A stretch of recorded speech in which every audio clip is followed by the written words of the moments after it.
Hello everybody, welcome back to another episode of the Access Blockbusters Pod. It is episode number 61. Thank you guys, as always, for joining us here on the Access Blockbusters Pod. We have some exciting news, obviously the Daredevil Born Again trailer to talk about, but finishing up Skeleton Crew as well. Not to bury the lead here or anything, but one of my favorite shows of all time from Disney Plus at the very least, and it's been awesome. So guys, we have a whole lot to get into, but before we get into any of that, if you haven't subscribed to the Access Blockbusters YouTube channel, make sure to do so. Give this video a like and comment down below with any of your thoughts. We are fast approaching Captain America Brave New World. By the time you hear this podcast, Captain America Brave New World has officially launched their tickets, and so I've got mine for opening weekend, and I hope you guys have yours as well if you're interested in that. So a lot to look forward to in February, and then obviously as we ramp up into March, Daredevil Born Again and/or Season 2 is coming out in April, and we have The Last of Us in April, so lots and lots and lots to look forward to in the coming months. Also, Oscar season, right? Oscar season is coming up as well. We are still thinking about the people in LA, and, obviously related to the Hollywood industry as well, but just in general, of course, thinking about the people in LA, and really just, thoughts and prayers again for all of those people living out there. But at any rate, guys, thank you so much for joining us on the Access Blockbusters channel. Like I said, subscribe. And if you are listening to the podcast on Spotify or Apple Podcasts, because for those of you who don't know, we do have audio-only platforms on Spotify and Apple Podcasts and Overcast as well, and hopefully other platforms coming soon. So if you are interested, make sure to head over there. The links are in the description, and you can find the podcast on there. And that's about it for the intro. Let's get into the topics for today. Alrighty guys, so the MCU continues to chug along here. We are fast approaching Captain America Brave New World, but there is a movie that came out in 2023, actually the only MCU movie that came out in 2023, and that was Deadpool and Wolverine. Now, over the past couple months, there's been a lot of discussion as to whether or not a Deadpool 4 will happen. Because of the success of Deadpool and Wolverine, obviously making something like $1.2, $1.3 billion for Disney, and then with the success of the previous two Deadpool films, Deadpool being a beloved character, already in the MCU and proving that the R rating does work, will a Deadpool 4 happen? Now, if you're asking the question, will a Deadpool 4 ever happen? I mean, who knows? Deadpool 4 ever happening? It's hard to say no, because maybe in 10 years, Ryan Reynolds is like, I'm ready. Let's play an older Deadpool, a much more hardened Deadpool, wiser Deadpool, maybe not, but, a different kind of Deadpool. But I think what we're more speaking to is maybe in the immediate future, in the next 5 years or so, will a Deadpool 4 actually happen? Let's take a look. And I think that it's just a fun thought exercise because, we're waiting on a bunch of other sequels, right? Black Panther 3 we know is happening. Shang-Chi 2 allegedly is happening. Who knows? Spider-Man 4 is happening, we think, although script issues seem to be coming up. But as far as we know, Spider-Man 4 is happening. Thor 5 has been making the rounds in the rumor mill lately. Doctor Strange 3 should be happening, barring something crazy. And so we have a lot of sequels to look forward to. Deadpool 4 is an interesting one I wanted to talk about because Deadpool and Wolverine was the first billion-dollar film that Marvel had since Spider-Man No Way Home. And so you'd think, oh, duh. Makes total sense to make a Deadpool and Wolverine, or a Deadpool 4 rather. It could be Deadpool and Wolverine 2, kind of, Deadpool 4. But who knows, right? Who knows? So let's take a look at the pros, and then let's take a look at some of the cons, and then I'll weigh in with my thoughts on whether or not Deadpool 4 would actually happen. I think it could happen, but will it actually happen? Let's talk about it. So, some of the pros here. Number one, like we talked about just now, Deadpool has become an insanely successful franchise. Without, the MCU, without Hugh Jackman's Wolverine, it's still the first two films made something like $700 and $800 million. Crazy successful films. And that's with the R rating, that's with the relative obscurity of the character. So the fact that these two films did really well, and then you add in the MCU factor, and sure, you may not have the novelty anymore of Hugh Jackman coming back to the MCU, coming back to the iconic role as Wolverine, but still, the ceiling is there for $1 billion. The ceiling, $1 billion plus, it's definitely still there, even if you don't have something as cool as Hugh Jackman as Wolverine coming back, because this is a beloved franchise. And related to that point, the franchise has just proven that it can work in the MCU, even if it's hard rated R. And yes, if you've seen Deadpool and Wolverine, it is rated R, but it still works, right? It still works. On top of that, Deadpool seems to be, and we don't know this for sure as of the recording this time, we don't know this for sure, but it seems like Deadpool will have some part to play in the upcoming Avengers film. So depending on how that works out, it may, Other audience members who didn't see Deadpool and Wolverine, $1.3 billion seems to indicate that most everyone did, but, there will be some that watch Avengers, Doomsday, and Secret Wars and be like, oh, who's that? And I don't know if he's going to appear in Doomsday. I would have to think he and just about every single other character that's appeared in a movie that has the Marvel banner on it, not just the MCU banner, but any Marvel banner on it will appear in Secret Wars. But you have to imagine that some people have their eyes on, him in a team-up film, and I'm sure Ryan Reynolds is going to crush, as always. And in fact, he might even be funnier in a big ensemble. And they might be like, oh, really interesting. Wonder what a Deadpool 4 is going to look like. So again, there's ample opportunity. And the other really big thing is that Ryan Reynolds is a creative genius. And you don't have to like every single one of the films that he's written, created, and stuff like that. But when he sets his mind to doing something, especially something funny, I mean, look at his Mint Mobile commercials, look at all the ads that he does, the fake feud he had with Hugh Jackman, but also just, he was a writer and executive producer on Deadpool films. I mean, when he sets his mind to doing something like this, it's just amazing. So, it seems like a no-brainer, right? Would Deadpool 4 ever happen, in the near future? It seems like, yeah, obviously. I mean, if you had to bank on it, again, Doctor Strange being an obvious sequel, Shang-Chi, Black Panther, Spider-Man, obvious sequels, it feels like Deadpool belongs in that conversation, right? It seems like you would want to make a sequel for Deadpool. On the other hand, let's take a look at some of the cons here. Number one is that Ryan Reynolds seems to actually be, from all indications, Ryan Reynolds is like, no, I'm done. I'm done making individual Deadpool films. He didn't say I'm done playing Deadpool. I mean, I'm sure he would still pop up in Avengers films and other team-up films, especially if it's the mutant saga. He has as a mutant, he definitely would have a part to play in the mutant saga for sure. So no, it's not like he's going to just disappear, but maybe he just makes his money, and not as if Ryan Reynolds needs his money, but figuratively makes his money just appearing in other random X-Men films and shows and whatnot, and that's calls it a day, and that might be just totally fine because Ryan Reynolds seems to indicate, look, we spent a lot of our creative capital. It was, a lot of the ideas, and we focused so singularly on this film. And he's like, I don't even know what I'd want Deadpool 4 to actually be. And relating to that, he's talked about the fact that his kids are growing up, and the process of making a Deadpool film is not just, he's not just an actor. He is also writing and executive producing and putting his heart, soul, and energy into these films. It's not that easy for him to just step back in to make another Deadpool film. Sure, he could give the creative reins over to somebody else, but do we think somebody who is as driven and creatively ambitious as Ryan Reynolds would just do that with a character that he basically built from the ground up? And I mean that by, leaking the test footage, allegedly, and writing the films and executive producing the films and steering the ship. Do we think that Ryan Reynolds would just be like, even for someone like Sean Levy, be like, hey, just take it and I'll just do whatever you say? I don't think so. I don't think that's Ryan Reynolds. And he's talked about the fact that, it's such a time sink, and he loved doing Deadpool and Wolverine, but to invest his entire life into that for another few years seems like something he's not interested in. So look, and those are really the major cons. Maybe on top of the fact that, sure, maybe eventually the ideas will run out and maybe there will be some diminishing returns. Although I don't think Deadpool 4 will be when the diminishing returns start to happen in terms of quality and box office. I kind of think of it almost like, I haven't seen any of the Sonic films, to be fair, but just in terms of box office, right? Like Sonic 1, it seemed like a very interesting idea, fun idea. People liked it. Sonic 2 made more money. And then Sonic 3 is not quite hitting that same box office potential as the other two films. It doesn't preclude them from making a Sonic 4, And in a similar way, maybe Deadpool and Wolverine was the ceiling, and now maybe every film will kind of be less and less. And that doesn't mean they're not going to be good because the ceiling was incredibly high. But, it might be the Ryan Reynolds being like, no, I think we're good. I think we did what we wanted to do. So look, at the end of the day, for me personally, do I think that Deadpool 4 is going to ever happen? I find it hard to say no. I find it hard just because we live in a world where never say never, especially with multiverse stuff happening. Although I know multiverse stuff will probably be closed by the time Deadpool 4 would go into production. But just in a world where crazy things have been happening in the MCU, Tobey Maguire, Andrew Garfield, Wesley Snipes, Jennifer Garner, Daphne Keane, Channing Tatum, crazy things. Alfred Molina, Jamie Foxx, Willem Dafoe reprising roles from other films. Hugh Jackman, obviously. It's a never say never kind of world that we live in with these comic book movies. And so who knows, right? Who knows?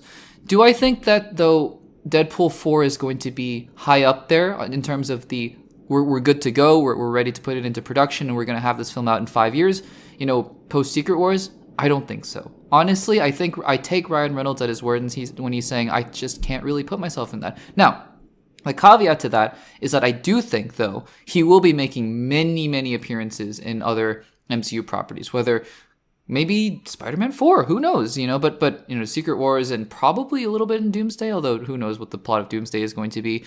And X-Men films, right? X-Men films everywhere. There's plenty of opportunities to have Deadpool just kind of show up for a few scenes and even have a team-up role. I wouldn't be surprised if it's like, Thor Ragnarok, where it's not called Thor and Hulk, right? Just like Deadpool and Wolverine. They're not quite co-stars, but Hulk shows up for a significant portion of that film.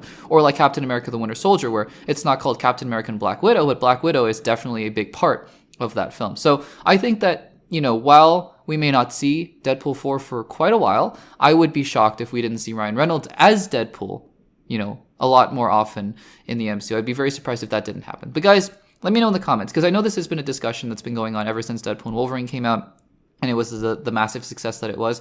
Do you guys think that Deadpool 4 is in the future? Would you put it up there in terms of urgency with like, yeah, you got to make Doctor Strange 3, Black Panther 3, Shang-Chi 2, Spider-Man 4? Would you include Deadpool 4 into that, in the likelihood that those films are going to happen? Or do you think maybe it won't? Let me know in the comments down below. All right, guys, so I actually posted about this in my community tab a long while ago, hoping, I always say this, but I'm always hoping to be more active on there. It's just I kind of forget to post things. But I posted about this a while ago, and it was just more of a thought that I had at the time. But I also had always intended on making this a segment in the podcast, and I just feel like this episode, I think it'd be fun to talk about. So let's talk about the Thunderbolts Asteirsk, because I have a thought on this, and it was a theory that I had been thinking about for a little bit. Because, Kevin Feige keeps saying it's significant, and everyone's like, it's weird. Why is there an asterisk there? Also, why did you change the logo to that really boring type font? Maybe that's a part of the asterisk as well. That's a really hard word to say. Asterisk, have to pronounce each syllable. But maybe that's a part of it. Maybe they're going to change the title or whatever in the middle of the movie. And that's really what I wanted to talk about here. It's a quick theory that I have, but I want to hear your guys' thoughts on this and let me know what you think about it, because the more that I think about this, the more convinced I am, because I mean, just like everyone else, I've been wondering what is really the significance of this. So here's the thing, right? I had been wondering myself, is this going to be a situation in which the asterisk, which, usually means that there's some qualification to this and it's going to be changed or needs to be qualified by something. And the biggest theory that I myself, I'm also subscribing to and presenting here today is that it's a title change, right? It's the Thunderbolts are not really what the team is ultimately going to be called. And I think, at first I was a bit hesitant to talk about this because I thought, but why? What's the point? Because why wouldn't you market it as whatever this team is going to be? Why does it need to be Thunderbolts Asteirsk, right? And so I was thinking about this, right? And I thought, the big thing that everyone's been talking about is it's going to be Avengers something. Like the asterisk is going to be revealed to be, Avengers Red Hulk. I don't know. Whatever it's going to be. Avengers Century Wars. I don't know. But I thought about that and I go, no, because that doesn't make sense because of a couple reasons, right? Number one, if you're going to use the Avengers title in a movie, it's going to garner way more attention than if you're going to use the Thunderbolts title, right? So even if the movie is the exact same, but one movie is called Avengers Century Wars and the other is called Thunderbolts, then Avengers Century Wars is going to make more money. It just is because of the Avengers title. So why wouldn't you use that? The flip side of that argument is if you do use it though, and sure, you make more money on Thunderbolts, but if people go into this movie and they're like, okay, it's an Avengers film, and they come out watching Thunderbolts, no matter how good it is, if it's just Thunderbolts and Captain America and Falcon, I guess, yeah, I meant the new Captain America and Falcon, I suppose, and then, Shuri, Black Panther, and Doctor Strange, if they all don't show up and it's just the Thunderbolts, right? Then people are going to be like, oh, so now they're just using the name Avengers everywhere they want, and it doesn't mean anything anymore. The point I'm trying to make is that the Avengers name is a brand at this point, in our world, I mean. And I think Marvel has to be very careful where they use this title. So no, I did not subscribe to the idea that it was going to be Avengers something. But then I started to think about this and I went, okay, so there's Avengers something, right? What about Dark Avengers though? Because that was something that people had been talking about for a long time. I'm not the one who made up this theory at all. I just, I had been reading it and I had been immediately dismissing it and going, well then why wouldn't you just call it Dark Avengers in the first place? And then I started to realize, well, that's exactly why you wouldn't call it Dark Avengers, because it would be like if you marketed this film as Dark Avengers, then it's not exactly the same as going, this is Avengers Century Wars and you should go see it because it's Avengers Century Wars, but it's still somewhere in that ballpark where you're basically using and dangling that Avengers name in front of it so that people are going to go see it. But then the flip side of this is that what if at the end of Thunderbolts, and Falcon and the Winter Soldier kind of did this, although they didn't really lean into it as much as I thought they would later on. But at the end of the Falcon and the Winter Soldier, there was a title card that said Captain America and the Winter Soldier, which I think is cool. That's a really cool thing to do. So I wondered if they were going to do, at the end of the movie, the Asterisks goes away and Val has assembled a new team and she's calling them the Dark Avengers. But then I went, okay, but in the universe of the MCU, what's the rationale behind using the word dark? Because honestly, it works in the comic books. Nobody really questions anything. Nobody questions if you name yourself the Young Avengers or the West Coast Avengers or the Dark Avengers, right? Nobody cares because it's a comic book, and I'm not saying the comic books are less or anything like that. I'm not saying that at all. But I just think some things you're more willing to give up, when you're reading a comic book versus when you're seeing quote unquote real life on the screen. And I just think the idea of calling it the Dark Avengers is kind of a corny, silly thing. That was because I had been thinking of the word dark in the context of scary or evil or morally gray. These are not your normal Avengers. These are the Dark Avengers. But then I started to think about it and I went, well, dark doesn't necessarily have to mean that though. Dark could mean something like covert, secret ops, right? Black ops.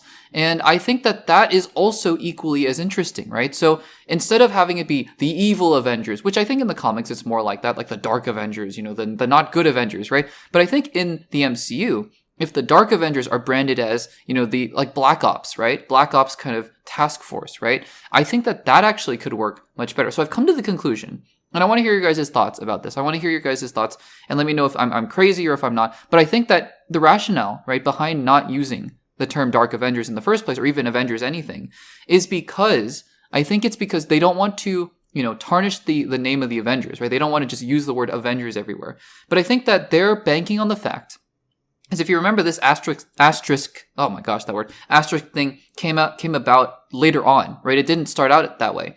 And maybe what Kevin Feige was thinking was, okay, so let's think about it like this. If the film is good, and he's banking on the fact that the film has to be good, and people really enjoy it, people love the Thunderbolts, people think that this is a great team, and then at the end of the film you go Dark Avengers, and then the next film is called Dark Avengers Century Wars 2. I don't know, just making stuff up.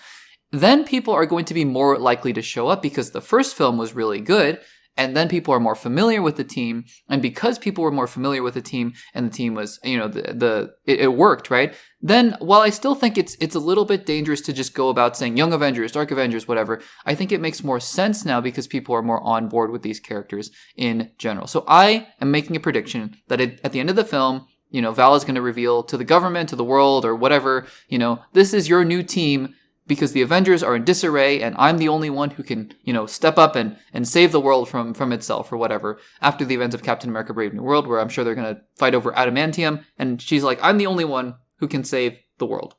And we're not going to be able to do it with normal Avengers because the Sokovia Accords didn't work and whatnot. And so we're going to need a covert team, and these are your Dark Avengers. But guys, I don't know. I'm just putting it out there because I thought it'd be interesting, something to think about before the film comes out. This film's still a while away. But let me know in the comments down below. What do you think about this theory? Do you think it holds any weight, or do you think it's just silly? I'd love to hear your thoughts in the comments down below. Alrighty guys, I wanted to address this here on the Access Blockbusters pod because I think this is a narrative that's been going around here.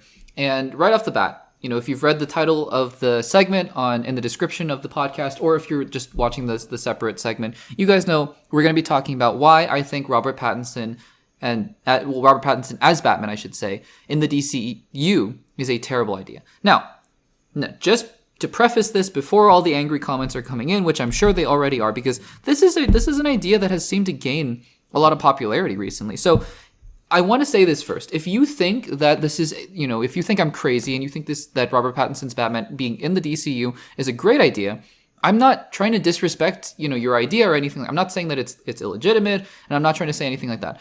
Really, again, this is me sharing my own personal thoughts about why I think it's a terrible idea, and I'd welcome to hear, your personal thoughts about why you disagree, or if you agree, then let me know as well. But I think, not to say that I'm trying to say, no, your idea, your rationale, your experiences with this, it's all wrong. I'm just trying to say this is my own personal experience. Now, by the way, to also preface this discussion, I understand if people think that Robert Pattinson's Batman should be in the DCU. The question that we're not going to talk about that much in this video, because I just don't think it's that relevant, is Robert Pattinson going to be in the DCU as Batman, I think is all but dead. I don't quite understand what that narrative is about, because that's more objective. That's not just my own personal thoughts.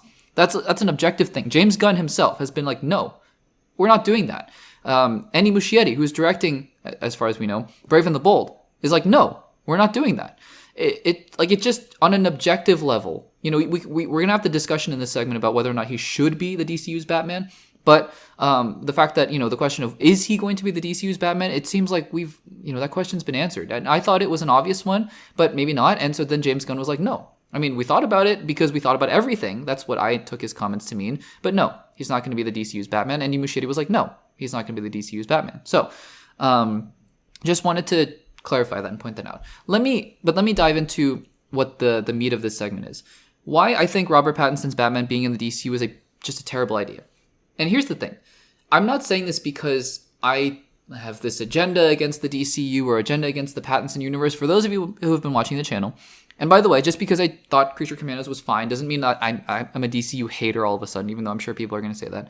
I'm really excited for Superman. I'm really excited for this new cinematic universe to launch and to see what its potential can be. I'm really, really, really excited for it. And I actually think it is because of that. And it is because you've seen it on the channel. I love the Batman. I loved the Penguin. It is because I love both universes incredibly much that I think it's a terrible idea to cross them over. So here's the thing. I think it just doesn't fit the tones. The two tones cannot mesh together in a way that makes a lot of sense. That is really what it comes down to. There are other auxiliary reasons why I think that this is not a good idea either. But ultimately, at the end of the day, it comes down to the fact that if you put Robert Pattinson's Batman and Robert Pattinson's Gotham City into a world that has Dr. Phosphorus and Cersei and Wonder Woman and Lanterns, is there a way to make it work? Sure. Do I think it's the most constructive use of the characters? No, I do not.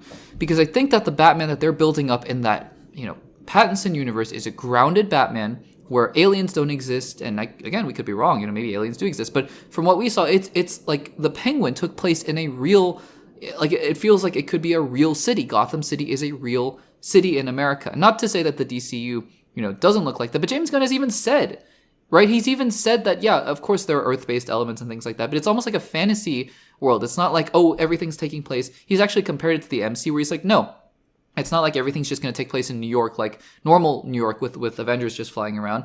This is going to be world building. We're going to build Metropolis, and we're going to build our own Gotham City. The Batman universe is not doing that.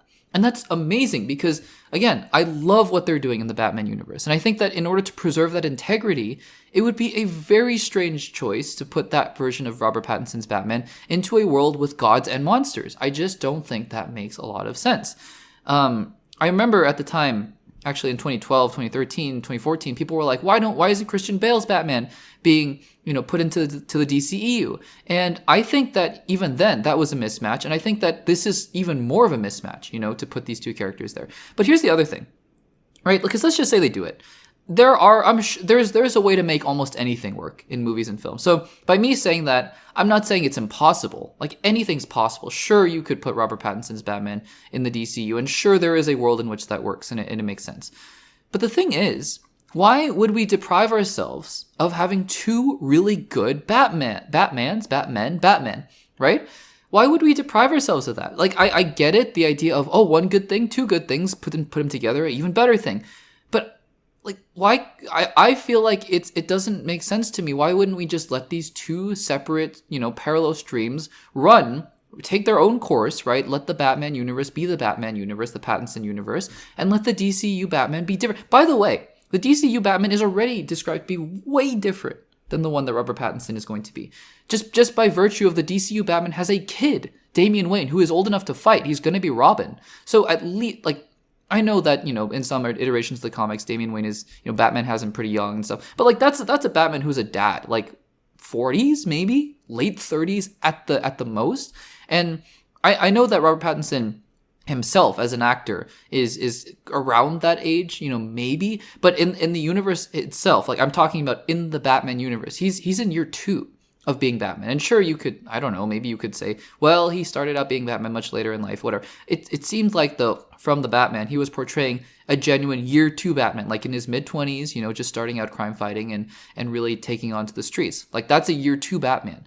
And I don't understand why a year 2 Batman needs to be, the same Batman in the DCU that James Gunn described as having Damian Wayne with the Bat family. I don't understand why that has to be the case. Because again, I think just like how, and I've, as much as I hate to see these comments, I have gotten these comments of, I hope that the MCU crashes and burns, or I hope the DCEU, or DCU crashes and burns, because go Marvel, go DC. And in my head, I'm like, but why can't we have both that are good? Isn't it better for us to have both that are good?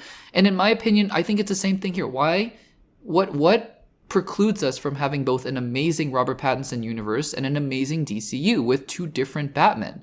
And so, honestly, I think that combining the two, it doesn't really make sense. If you had a Robert Pattinson Batman universe that was going super well, and it also just stylistically was very similar to what James Gunn looks like he's setting up here. Like in the Batman, you had Clayface, like the alien kind of version of Clayface, and you had, I don't know, a Weasel show up and whatnot, and it was kind of a more like fantastical universe, and the Penguin was really like, the Penguin, like a metahuman Penguin and whatnot. Then yeah, I mean, maybe we can have a different discussion there. Even then, I might be like, still keep them a little bit separate, just because why not? Like, why not try to have 2 separate things? But it's really the 2 things in conjunction for me. Number one, the tones are so separate. It just doesn't make a whole lot of sense.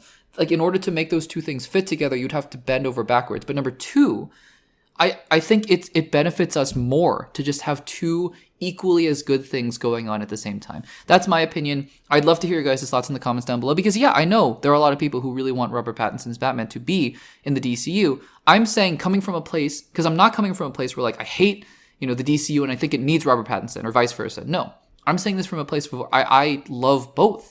Or at least I love the Batman universe, and I love the concept and what's going on, hopefully in the DCU, and I want it to thrive. And so I think that it makes more sense to me in that way. But guys, what do you think about this? Do you think that, the Robert Pattinson Batman should be the DCU's Batman, or do you think they should be separate? Let me know in the comments down below. Alrighty guys, let's do a 2-for-1 here. Let's do 2 rumors for the price of 1, and let's talk about how likely each one of them could be in terms of the upcoming Star Wars projects. So, I have in recent days, because we've been doing a lot of topics here about rumors and reports and things like that, and I always have to give the disclaimer here, because it's just important to lay the groundwork that there are some sources in Hollywood that I think are very, very reputable, including Hollywood Reporter, Deadline, and Variety. Then there are other people who have a lot of inside knowledge and are generally right when they scoop things and reveal scoops, and those are people like Jeff Snyder, who we've been talking about more recently. Now, there are other people, I would say a few tiers down, I would go with the leakers and the scoopers, because again, no disrespect to them or whatever, but I think generally they're wrong more times than they're right. Now, they are right, some of the time, but there are scoopers that are more right than others. And I think what happens is that there's a kind of confirmation bias that goes on where, they get one really interesting thing right. Like, for example, let's just say, random thing. Doctor Strange appears in Fantastic Four First Steps. And let's say that, they get that right, and they say that like in February of 2025. And then we all remember that, and then we're like, whoa, that's crazy that they reported that earlier. But I think we all forget, there are a lot of things that they get wrong. So, I remember there was a point when the leakers and the scoopers were all like, Magneto's appearing in Deadpool and Wolverine, and then that never happened, obviously. So again, just not to, say anything bad about anybody, but just to kind of level set. So anyways, there's that. Now, in the middle, in between those leakers and scoopers and people like Jeff Snyder, is, there are other people who generally seem to have some inside information, but, aren't usually scoopers. And I consider those people, in fact, people who I listen to quite often, people like Christian Harloff and John Campea, for example. John Campea, will sometimes reveal some scoops. And apparently Christian Harloff has now some inside knowledge, because these are 2 scoops that he apparently has exclusives on that we're going to talk about. Now, I want to say this because I really like Christian Harloff. I listen to his show a lot, or at least I used to, and I listen to some of the clips that he posts and stuff like that. I like Christian a lot.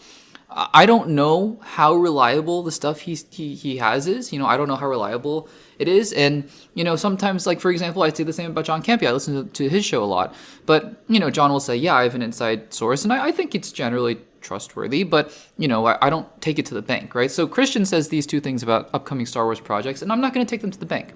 Rather, we're going to treat them as rumors for now, and let's just talk about them as if they're true, and then I'll give some percentages as to how likely I think each one of them are. So let's start with the bigger one, or actually no, changed my mind mid-sentence. Let's start with the smaller one. So there's a report going around from Christian Harloff that Mandalorian and Grogu will have a bounty hunting villain from the Clone Wars series, and that is Embo. Now, for those of you who don't know Embo, don't worry, because when I first read this report, I was like, who's Embo? And then I looked at the picture and I went, oh, of course, that's Embo. And honestly, Embo, because I'm a big Clone Wars fan, that was one of my childhood shows. Embo was a character that I thought looked so cool. I don't remember if he debuted in season 2, Rise of the Bounty Hunters, but certainly he was there pretty early. And he came, he was there on and off, right? On and off during the duration of the show. And so he was one of the characters that I thought looked so cool. And the hat, I think the hat could definitely look goofy on a lot of other characters, but for me, it really worked for Embo. So yeah, I thought he was such a cool looking character. Now, we didn't get a whole lot about him as a character, right? We just kind of saw him and he did some cool things and chased around Jedi and stuff like that. But apparently Embo, who is, I didn't realize this, was voiced by Dave Filoni in the Clone Wars and is going to be voiced by Dave Filoni, according to Christian Harloff, in Mandalorian and Grogu, is going to be one of the main villains of the movie. And some of the details that he posts about, or he talks about, is that he basically says, so, Embo is going to chase down a captured Rhoda the Hutt to try to kill him, and Din Djarin and Grogu are going to go after Embo to try to save Rhoda the Hutt, who is being played inexplicably by Jeremy Allen White. Now, honestly, if this is true, because again, we're operating under the assumption now, like, let's pretend this is true, and let's say that this is the case. I don't know how to feel about this, because on the one hand, I think it's fine. I totally think, there's opportunity for, Dave Filoni to have any bounty hunting character come on and be the villain and stuff like that. I think that's totally fine. On the other hand, my other reaction, this is what worries me a little bit more. Does this not feel like the plot of just a 30-minute episode of television for Mandalorian? Like, couldn't this have been the pilot of Mandalorian Season 4? Now, granted, Christian has not said that this is the entire plot of the movie. Like, certainly there could be other things going on, and who knows, Moff Gideon might make another appearance. There might be a bigger overarching scheme. But, and John Campea, I think, pointed this out on his show, this is basically the plot of the Clone Wars movie. And that movie, for what it's worth, is basically just an episode of the Clone Wars. And, I mean, I don't know. Say what you will about that movie, that, it has a lot of cringy things and it was sort of made for kids and whatnot. But the plot of that movie is that Rhoda the Hutt gets captured, and then Ahsoka and Anakin basically rescue him, and then it's just like a chase for Rhoda the Hutt. And I'm like, if this is the plot of Mandalorian and Grogu, it's a little lame, honestly. I just don't know. I don't know if I love that, honestly. I think that, look, Mandalorian is a show that I enjoy for what it is, but it definitely, to me, does not have the same kind of appeal that a show like Skeleton Crew has had. It just hasn't hooked me in the same way. I like most of the episodes. I think Season 3 was definitely a big downgrade. And I think even in Seasons 1 and 2, there are some pretty weak episodes, in my opinion, which I know is maybe unpopular, but that's my opinion. That's just my thoughts. And I think that this, hearing the synopsis here, or whatever this is, the premise, or even just part of the synopsis, makes me go, this should have just been episode 1 of season 4, right? I mean, maybe not. So anyways, that is that rumor. And I'm cautious about it. We'll have to see if a trailer comes out and there's more to show about it. Because I think that Mandalorian, for being on the big screen, deserves something a little more grand. I'm not saying that he has to, they have to, dig up the ruins of Death Star 2, and then they're going to make a Death Star 3, and then, Palpatine's clone shows up. I'm not saying that has to happen, not at all. But I think that it's a little disappointing. So, likelihood that this is going to happen, I'd put it at 60%. I wouldn't be shocked if this is what ends up being the case. I'd just be disappointed. So 60%. Now, the second rumor is a little more interesting and exciting to me.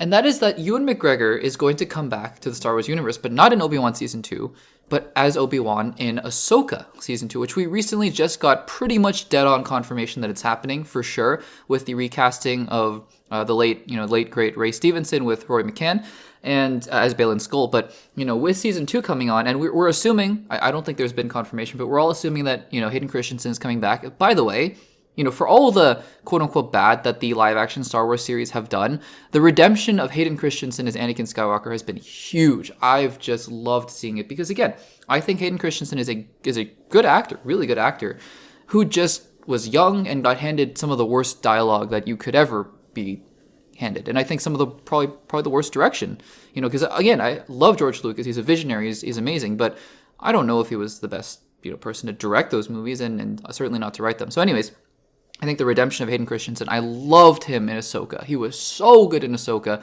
And those Clone Wars scenes, that just brought my entire childhood back. Now, in the context of the show, Ahsoka, it didn't make a whole lot of sense, honestly. It just felt like Dave Filoni was like, here you go, Clone Wars, and I ate it up, for sure. But, if you're looking back at Ahsoka holistically, I was like, yeah, I don't know. So, anyways, Christian is reporting that Obi-Wan will make an appearance in Ahsoka Season 2, and Ewan McGregor will be reprising his role. Now, on a couple levels, number one, I really like this because, I want Ewan McGregor to come back because I just think he's fantastic. He's a great Obi-Wan. He's one of those castings where, you recast younger just to tell a prequel story, and it works out just as good, if not better, than the original. I think about James McAvoy and Michael Fassbender. Somehow they nailed both of those castings for the younger Professor X and Magneto, in my opinion. And Ewan McGregor is the same. He nailed it as Obi-Wan. He was one of the shining spots of the prequels, right? So I think more Ewan McGregor is great. But on top of that, I didn't need to see an Obi-Wan Season 2. What else is there to say about Obi-Wan? Because I know he's been saying in press junkets and stuff, well, there's more to tell. There's more story to tell. And I'm like, what story is there to tell? Just hanging out in the desert. He meets Darth Vader again? Like, is that what happens? I don't think so. So I think this is a great way to incorporate Ewan McGregor back into Star Wars again, because there are two very plausible, and I think, likely scenarios that you could go if Ewan McGregor comes back. Number one is as a Force ghost. And I think that's interesting because I think it's less likely, honestly, than the other option because, the Force Ghost, first of all, that you see of Obi-Wan is the Alec Guinness version in Return of the Jedi. Now, I know they replaced the Sebastian Shaw, I believe his name's Sebastian Shaw, version of Anakin Skywalker with Hayden Christensen later on in the special edition, so it's not a big deal. Like, if Ewan McGregor just shows up as Obi-Wan's Force Ghost, like, get over it, it's fine, whatever. But that is a small continuity thing.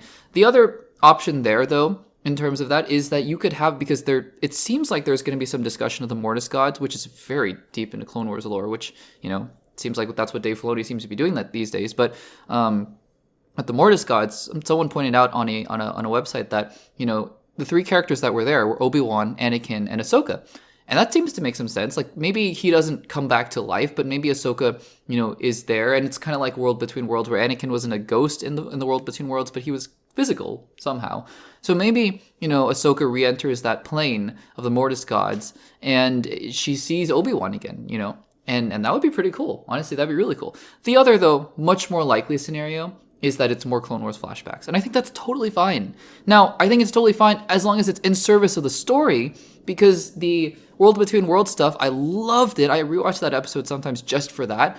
It didn't make any sense in terms of the grander plot. Not at all, And at the time, I even remember saying, well, this was awesome, but we'll have to see how it pays off. And it didn't. It didn't pay off at all. So as long as the Clone Wars flashbacks make sense, I'm on board. Now, I think it raises another question of why don't we just do the live-action Clone Wars? It seems like Dave Filoni is hell-bent, if these rumors are true, to just be, let's just put as much Clone Wars back into the live-action Star Wars stuff as we possibly can, which I'm on board for to an extent, right? Like, Cad Bane came back, and Boba Fett, well, Boba Fett was Boba Fett, but like Cad Bane came back, and Embo maybe being the villain, and Rada the Hutt, and now Ahsoka, and all the Rebels characters, obviously, from Rebels, but in my opinion, why don't we just make that live-action Clone Wars show with Ariana, I think her last name's Greenblatt, something like that, the young girl from Barbie, and she played young Ahsoka in Ahsoka Season 1. Why don't we just have a series with her and Hayden Christensen and Ewan McGregor? Let's go. I'd love that. So, again, to me, this makes some sense, Ewan McGregor coming back. I'd give it a 75% chance. I think it's somewhat likely, even just for a cameo. It doesn't have to be an extended role. Just for one episode, like Hayden Christensen was pretty much there for one episode. Maybe he popped up a couple more times, but I think this makes total sense. So guys, those are two rumors from Christian Harloff, which again I'm not taking to the bank, but I'm saying they could be true, and I'm honestly saying both of those things are more likely than not. So what do you guys think of this? Do you guys think this is likely? Let me know in the comments down below.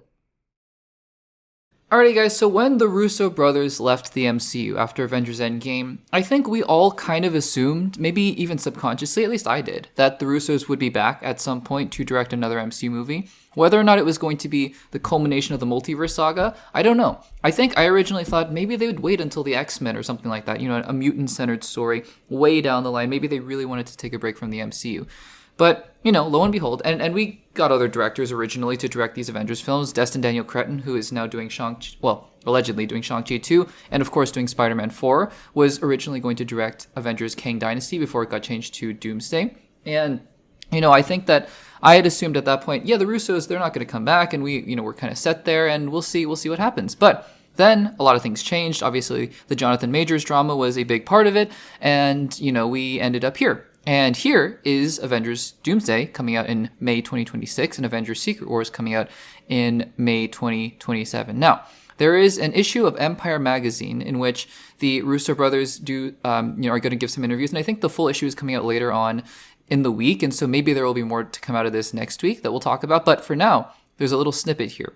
A couple quotes that I wanted to talk about just briefly because I think that it's fun and it's interesting to just see what their state of mind was. And I think it's actually encouraging, to hear the reasons why they came back for these Avengers films. And it kind of gives me hope that, while the multiverse saga has been overall hit or miss, I think that we can at least end those two, end this saga with those two films on a good note. Because look, for me personally, I'm not expecting at this point Avengers Doomsday or Avengers Secret Wars to be even close to the highs of Infinity War and Endgame. Because not only, in my opinion, were Infinity War and Endgame really good films, really good MCU films as well, but they were the culmination, right? And they were the culmination of one of the most satisfying arcs in movie franchise history. I don't think there's any way to satisfyingly tie up the multiverse saga because it's all over the place. But if they can just deliver two really good movies, and all the questions aside about, hey, where's Moon Knight, and, why isn't X character here, and what happened to X storyline, and why are the Eternal, if they can just, all that aside, because I don't expect them to really be tying up all those things. I really don't, right? I really don't expect them to. But if they can deliver two really solid, really good Avengers movies, I'll be happy. So anyways, getting back to this Empire article, there are a couple quotes that they preview here before the issue comes out, and they're returning to the MCU. And so we're going to read these quotes as usual, and then we'll talk about it on the other side. So this is the first quote from Anthony Russo. He says, quote, "Endgame was the end, and it took a little time for us to begin to think about it as something other than an end," Anthony Russo says. Okay, that one was pretty clear. They've said it before that, after Endgame, they were done. And you can totally imagine that, right? Because Avengers Infinity War and Endgame were these behemoth undertakings. Like, nothing has ever been done like that in cinema history. Even, you can argue like, the Avatar films are kind of on the same scale, but I mean, it's a little different, right? I think it's a little different in that, you're wrangling all these actors, you're trying to collect the storylines from 20 previous films. It's a behemoth undertaking. So it's understandable. They're like, we're done. And then they talk about, so Anthony just talked about the fact that, but at a certain point we were like, well, maybe we can come back. And so this is the next quote here. I think this is Joe Russo talking. He says, quote, "We're very close with Kevin and Lou," that's Kevin Feige and Louis D'Esposito, the big bosses at Marvel Studios. And he continues, "And the entire Marvel team, and we've had conversations through the years. We've talked about a lot of ideas." Okay? And then he continues, quote, "You couldn't see it coming until it came." Or actually, sorry, I just skipped a couple things. Let's go back here. So he says, "We've talked about a lot of ideas." Continuing on. "Really what happened was we ended up stumbling upon an idea that activated all of us. You couldn't see it coming until it came. And once it came, it was like, well, there's a story. That's a story we need to tell." And then I'm going to read one more quote here, and then we'll talk about it on the other side. So he says, quote, "There were ideas we were trying to wrap our heads around that preceded this one being the Secret Wars Doomsday storyline, and we just never found the story." He says, then he talks about the process of actually getting McFeely, the writer, on board. He says, quote, "I remember calling Steve and saying, 'Hey, crazy idea. What do you think if we all go back and do Secret Wars?'" Joe Russo says. And he continues, "And you were like," you being McFeely, "you were like, not to swear, F no," is what McFeely said. "Absolutely not. And then you hung up. And the next morning at 7:30 you called and were like, 'All right, I have an idea.' And that is the beginning of Doomsday and Secret Wars." So really, also, by the way, I just want to point out what happened to Marcus, because if you remember the writing duo that wrote Civil War, Winter Soldier, Infinity War, and Endgame were Marcus and McFeely. So I don't know what Christopher Marcus is doing. Here's hoping that Christopher Marcus was not the linchpin that held everything together, because, the one thing is, like, when the Russos get together and work with McFeely and Marcus, they're batting 1,000. This is a baseball analogy that will go over a lot of people's heads, but they're slugging, way high, and they're hitting home runs left and right, and they're all their stats are just beautiful, pristine. But then it's like, what if you take out one part of that lineup, and it turns out that part of the lineup was what was really holding everything together? I'm not saying that's true. I'm just saying I hope that's not the case, because that would be so unfortunate. I have all the faith in McFeely and the two Russos to get it done. But what's really encouraging about this is that it does seem like, and again, money talks, and sure, they might be paying the Russos a ton of money to come back, but I think what's really encouraging at the end of the day is that it seems like they really wanted to come back because they wanted to come back. And look, that sounds obvious, right? Well, duh, you want to do something because you want to do something, duh. But I think with these films, right, especially in franchises, it's not just limited to comic book franchises. It could be any franchise where the director is kind of the visionary or the spearheads, or they've had a lot of success with the first films or whatever. And then they're like, well, gotta come back and do the sequel. And, maybe they didn't want to. I don't know what was going on in Todd Phillips' head, for example, the director of Joker and Joker Folie à Deux. You've heard things about Todd Phillips saying, no way, we never wanted to do another one. And then it was kind of like, well, we kind of had to do another one. I'm not saying that's the case. I'm just saying, for example, if that were the case, then that's an example of him being like, yeah, I mean, didn't really want to do another one, but we had to do another one. I think about Joss Whedon as well. Again, personal things aside, just as a director, he did the first one, and you're kind of obligated to do the second one, even though the second one I don't think excited him as much. I know Ultron excited him, but I think he had to do a lot of other things, and it was more obligation, I think, at that point. And I like Avengers Age of Ultron, but I don't think Whedon was convinced it was the movie that he really wanted to make. So, look, I mean, a lot of things can happen from here on out. Doomsday and Secret Wars could be terrible movies, right? But what's encouraging about this to me is the fact that they had an idea for a story, probably related to the fact that Robert Downey Jr. is coming back as Doom, right? That was probably one of the big points where they were like, oh, interesting, and then they went with it from there. But I'm fascinated by the fact and really encouraged by the fact that it looks like this is a story that they really wanted to tell, and not one where they were just forced to come back and do it. I think while yes, you could have done and you certainly could have done Doomsday and Secret Wars with any other directors that were successful. Like, you could have brought back Jon Favreau. You could have done it with John Watts, who was my pick to do it, for a long time, because I think John Watts is amazing. Quietly underrated in Hollywood. But, you could have definitely done it with them. And so the fact that the Russos were like, no, we want to come back and do this, I think is encouraging. I think that's a good sign. But let me know in the comments down below, do you guys take this as a good sign, or does it mean nothing at all? I'd love to hear your guys' thoughts in the comments down below.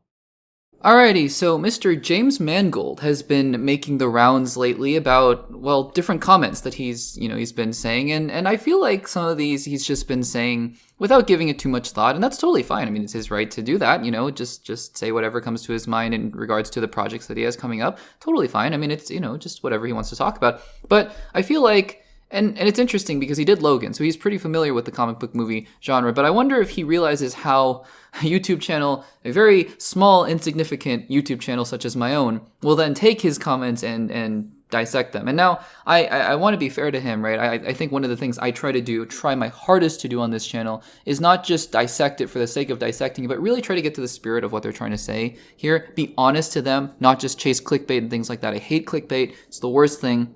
And I know there's a fine line between trying to optimize for algorithms and searches and stuff like that, but I mean, just like blatant lies and clickbait, I hate it. So, I try to really represent his comments and other people's comments as truthfully and honestly as I can, and glean whatever we can out of it. So, but James Mangold, he's not helping himself, because he's saying a lot of things that honestly, I think, people can easily take the wrong way and misconstrue and get angry about. So he talked about Star Wars. We talked about that in the last week's episode of the Access Blockbusters pod, which, yeah, I mean, it angered some people because people thought he was saying, hey, I don't care about Star Wars lore. And even when people, I think, understood what he was saying about that, I think people were still concerned about it. And that's totally, you're right to be concerned about it if you feel that way. I personally am not, because if what I'm taking him to say, which is, I think, exactly what the intention was, is just to say, I don't want to make a Skywalker movie. I don't want to make a, Mandalorian movie. I want to do my own thing in Star Wars and don't want to be handcuffed by all the Rey Palpatine clones and stuff like that. That's totally fair. I mean, there are very few people in this, in this world who are both genius filmmakers and also in tune with the stuff about everything about the Palpatine clones and the Battle of Jakku and everything that happened after Episode 6 with Project Cinder, and like nobody, there are very few people in this world who are as gifted of filmmakers as James Mangold, who also just care about that kind of stuff, and that's totally fine. He can be a Star Wars fan and not have to, be entangled in that lore. And now he's taking his comments and bringing them to DC, and he has something to say about Swamp Thing, which honestly, Swamp Thing, I kind of thought, is this dead? Is this ever going to happen? Because a lot of the projects that James Gunn talked about at the jump in, I think, early 2023 are just not being talked about at all. So, James Mangold, I keep wanting to say James Gunn instead of James Mangold. James Mangold had this to say about Swamp Thing. It's a pretty short quote here.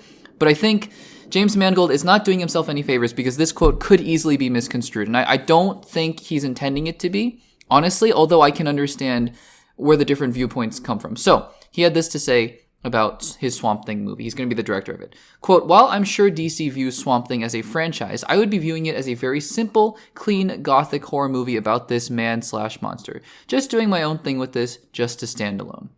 Okay, so here are the headlines, right? And here is one, actually, I think very legitimate interpretation, although I think if the headlines are saying confirmed, I want to push back on that a little bit. I don't think there is one specific way to interpret this, and honestly, the only way I think we can be able to interpret this is just to ask James Mangold himself, and none of us can do that, so for now, we're going to have to take his words. The obvious headlines that are coming out of this: Swamp Thing is not connected to the DCU. It's going to be a standalone Elseworlds movie. Now, I want to pause there and look at this quote again.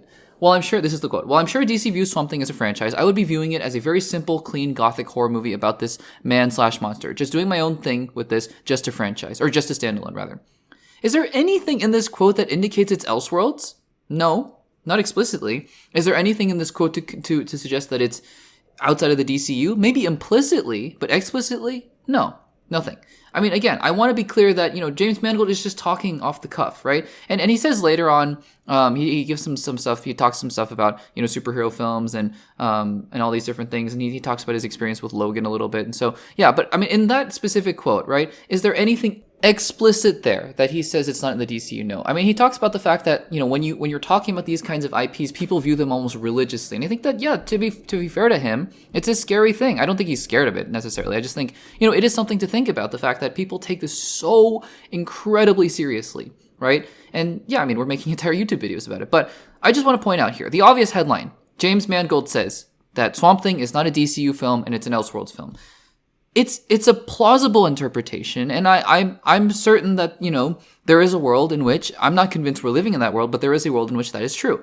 However, I just want to look at this quote here and look at James Mangold as a person. Like, let's pair this with the Star Wars quote that he gave in a, maybe the same interview or whatever, but separately, where he was like, I don't want to be handcuffed by the lore. And what he was really saying there, I believe, is that I just want to, I want to make a Star Wars film. There's nothing in there in his quote said, I hate Star Wars, but they're just making me do this, so I'm just going to do whatever I want. I think he really loves Star Wars, but he just doesn't want to make a movie in the continuity of the Skywalker saga. Oh, that's totally fine. I think if we kind of take that same vibe and energy and bring it to this quote here, honestly, what I think he's saying here is that I just want to make my own movie. And so when he says standalone, honestly, I don't think that excludes this from saying, that this film is going to be in the DCU. For all we know, right? This is my interpretation. This is my personal interpretation, but I believe that it's just as likely as the one that people are saying of it's not going to be in the DCU. My personal interpretation of this is that James Mangold, when he says standalone, he means it's going to be, his vision for this film is going to be singular. It's just going to be from minute 0 to minute, 2 hours and 15 minutes or whatever, and then he's done. He's not going to think about Swamp Thing 2. He's not going to think about how it connects to the DCU. He's not going to think about that. That's somebody else's problem if they want it. He's just thinking Swamp Thing, this movie, and that's it. And, in terms of when he says, I'm sure DC views Swamp Thing as a franchise, I mean, you can have, Swamp Thing 1, 2, and 3 is a franchise within the DCU. Captain America 1, 2, 3, and now 4, I would say Captain America 1, 2, and 3, and now the new Captain America, it's part of a franchise within the MCU. I don't think when he says, I'm sure DC views Swamp Thing as a franchise, I would be viewing it as a very simple, clean, gothic horror movie. I don't think he's saying, so therefore I'm taking it out of the DCU. I think he means, I'm sure that DC wants to make Swamp Thing 1, 2, 3, 4, 5, 6 if it's successful. And he's like, I don't care. I'm just going to make Swamp Thing. When he made Logan, was he like, oh yeah, I have plans for Logan 2? Obviously Logan died at the end of that movie. But still, do I have plans for the X-23 spinoff, which I know was considered at one point. I don't know whether he was attached to it or not. But that's not what he was signing up for. He was signing up to make Logan, which I love, by the way. And that's it. So, look, I get it. People are saying Swamp Thing is not going to be in the DCU. I don't buy it. I don't buy it. Maybe I just missed something. Maybe I'm looking at this article that seems to have the complete quotes here. And maybe that's what he's saying. But I've seen people go it's not going to be part of the DCU. I don't think that that's true. I think what he's saying is, I'm going to make this one movie. I'm going to make it as good as I can. It's going to be a simple, clean, gothic horror movie about this man/monster. And that's it. I'm done. But I don't know. Maybe I'm crazy, and you'll have to let me know. Guys, let me know in the comments down below. Do you think that Swamp Thing is not in the DCU anymore? Or do you think that he just means he's just going to be making this one movie, and then he's not going to think about it anymore? Let me know in the comments down below. Alright guys, so Vision Quest is an upcoming Disney Plus MCU series, and I'm intrigued, you know? I don't know about all these different things that people are talking about of, oh, it's the third part of a trilogy between WandaVision, Agatha All Along, and Vision Quest. I mean, sure, whatever, that's fine and all. I don't know if it really has to be that connected to anything that, anything in WandaVision per se. I mean, obviously White Vision, is connected to WandaVision, but Agatha All Along or anything like that, we'll see. I mean, we'll see if Billy and Agatha show up in Vision Quest. But anyways, Vision Quest is coming up. I believe it will be the next show after Wonder Man. I could be wrong about that. But, we've gotten some confirmation. I believe the showrunner of Star Trek Picard is going to be showrunning Vision Quest. We got confirmation a while ago, maybe in September or October, that James Spader will be returning to at least voice, if not do the motion capture for Ultron. So that's very interesting as well. And now we've gotten another casting confirmation, at least from Deadline and reputable sources, that kind of hints at maybe the direction that we're going in here. And I have a theory about this as it relates to another Marvel project that I just am not convinced is coming out either anytime soon or at all. So the news here is that I'm going to mispronounce the name, I apologize, but Faran Tahir is going to reprise his role. Now, if the actor's name doesn't sound familiar, that's understandable, because he had a pretty small role in the MCU. I mean, he was there for a little bit in one of the movies, but he has not been in the MCU since 2008 in Iron Man, when he played the villain Raza. Raza was the main leader of the Ten Rings sect in the Middle East that captured Iron Man, captured Tony Stark, and he was basically the guy who was like, you gotta assemble my missile, right? I believe that was him. And so, we haven't heard or seen from this character literally since 2008. It reminds me very much, to an even greater extent, of all the stuff. Remember that they brought back that scientist guy in Iron Man in Spider-Man Far From Home with Mysterio? He was one of the chief engineers for Mysterio's team. It kind of reminds me of that. It's like, whoa, what a callback here, right? And I kind of like it, honestly, the fact that they're repurposing and reusing these different characters from all over the MCU's history. I really like, honestly, that Thunderbolt Ross has a much bigger role, because, he kind of got forgotten until he came back in Civil War. And you also have Betty Ross is allegedly coming back. That's another character who hasn't appeared since 2008 in Captain America Brave New World, as long as her scenes were not cut in the reshoots, because I know she was originally in the film. We saw, set photos of Liv Tyler. I believe she's in the film still. And so it's really interesting. Also, the leader's coming back. So Abomination came back. And I think that, bringing back characters like this, it's fun. It harkens back to the history, the really wide-ranging and expansive history of the MCU. Now, I said I had a theory about this, right? So let's think about this. Who is Raza as a character? Well, Raza is, he was a part of the Ten Rings. Whether or not he knew anything about Wenwu and about the actual Ten Rings and stuff like that, or if he was just sort of a sect of the Ten Rings, or sort of an offshoot of them, who knows? Not clear. Maybe we'll get some more clarity here in the Vision Quest or Vision series. But what's interesting about this is that, let's think about it. What does he want, right? What did he want in Iron Man? And of course, the character could have changed since then, but he wanted weapons, right? He wanted Iron Man to build him the Jericho missile. He wanted weapons, right? And I was thinking about this.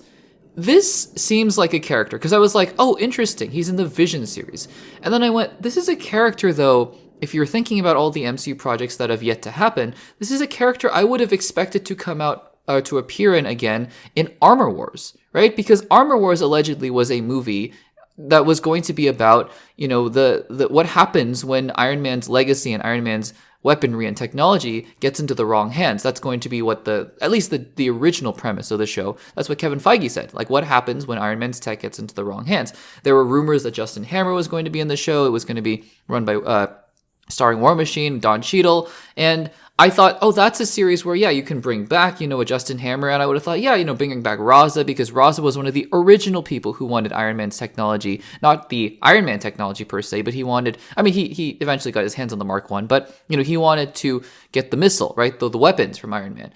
The fact that he's in Vision Quest is interesting to me. Now, again, a whole lot of things could have changed with this character in the... Oh goodness, so Vision Quest is coming out in 2026, let's presume. Maybe 2027. Let's just presume 2026. This character will, it's going to be the longest distance between two MCU appearances. It's going to be from 2008 to 2026. It will be 18 years between appearances. That is Crazy. 18 years between appearances in the MCU. So anything could have happened in the character, with the character, right? Anything could have happened. But let's just assume he's kind of the same, the weapons guy, right? He wants to, part of the 10 rings somehow.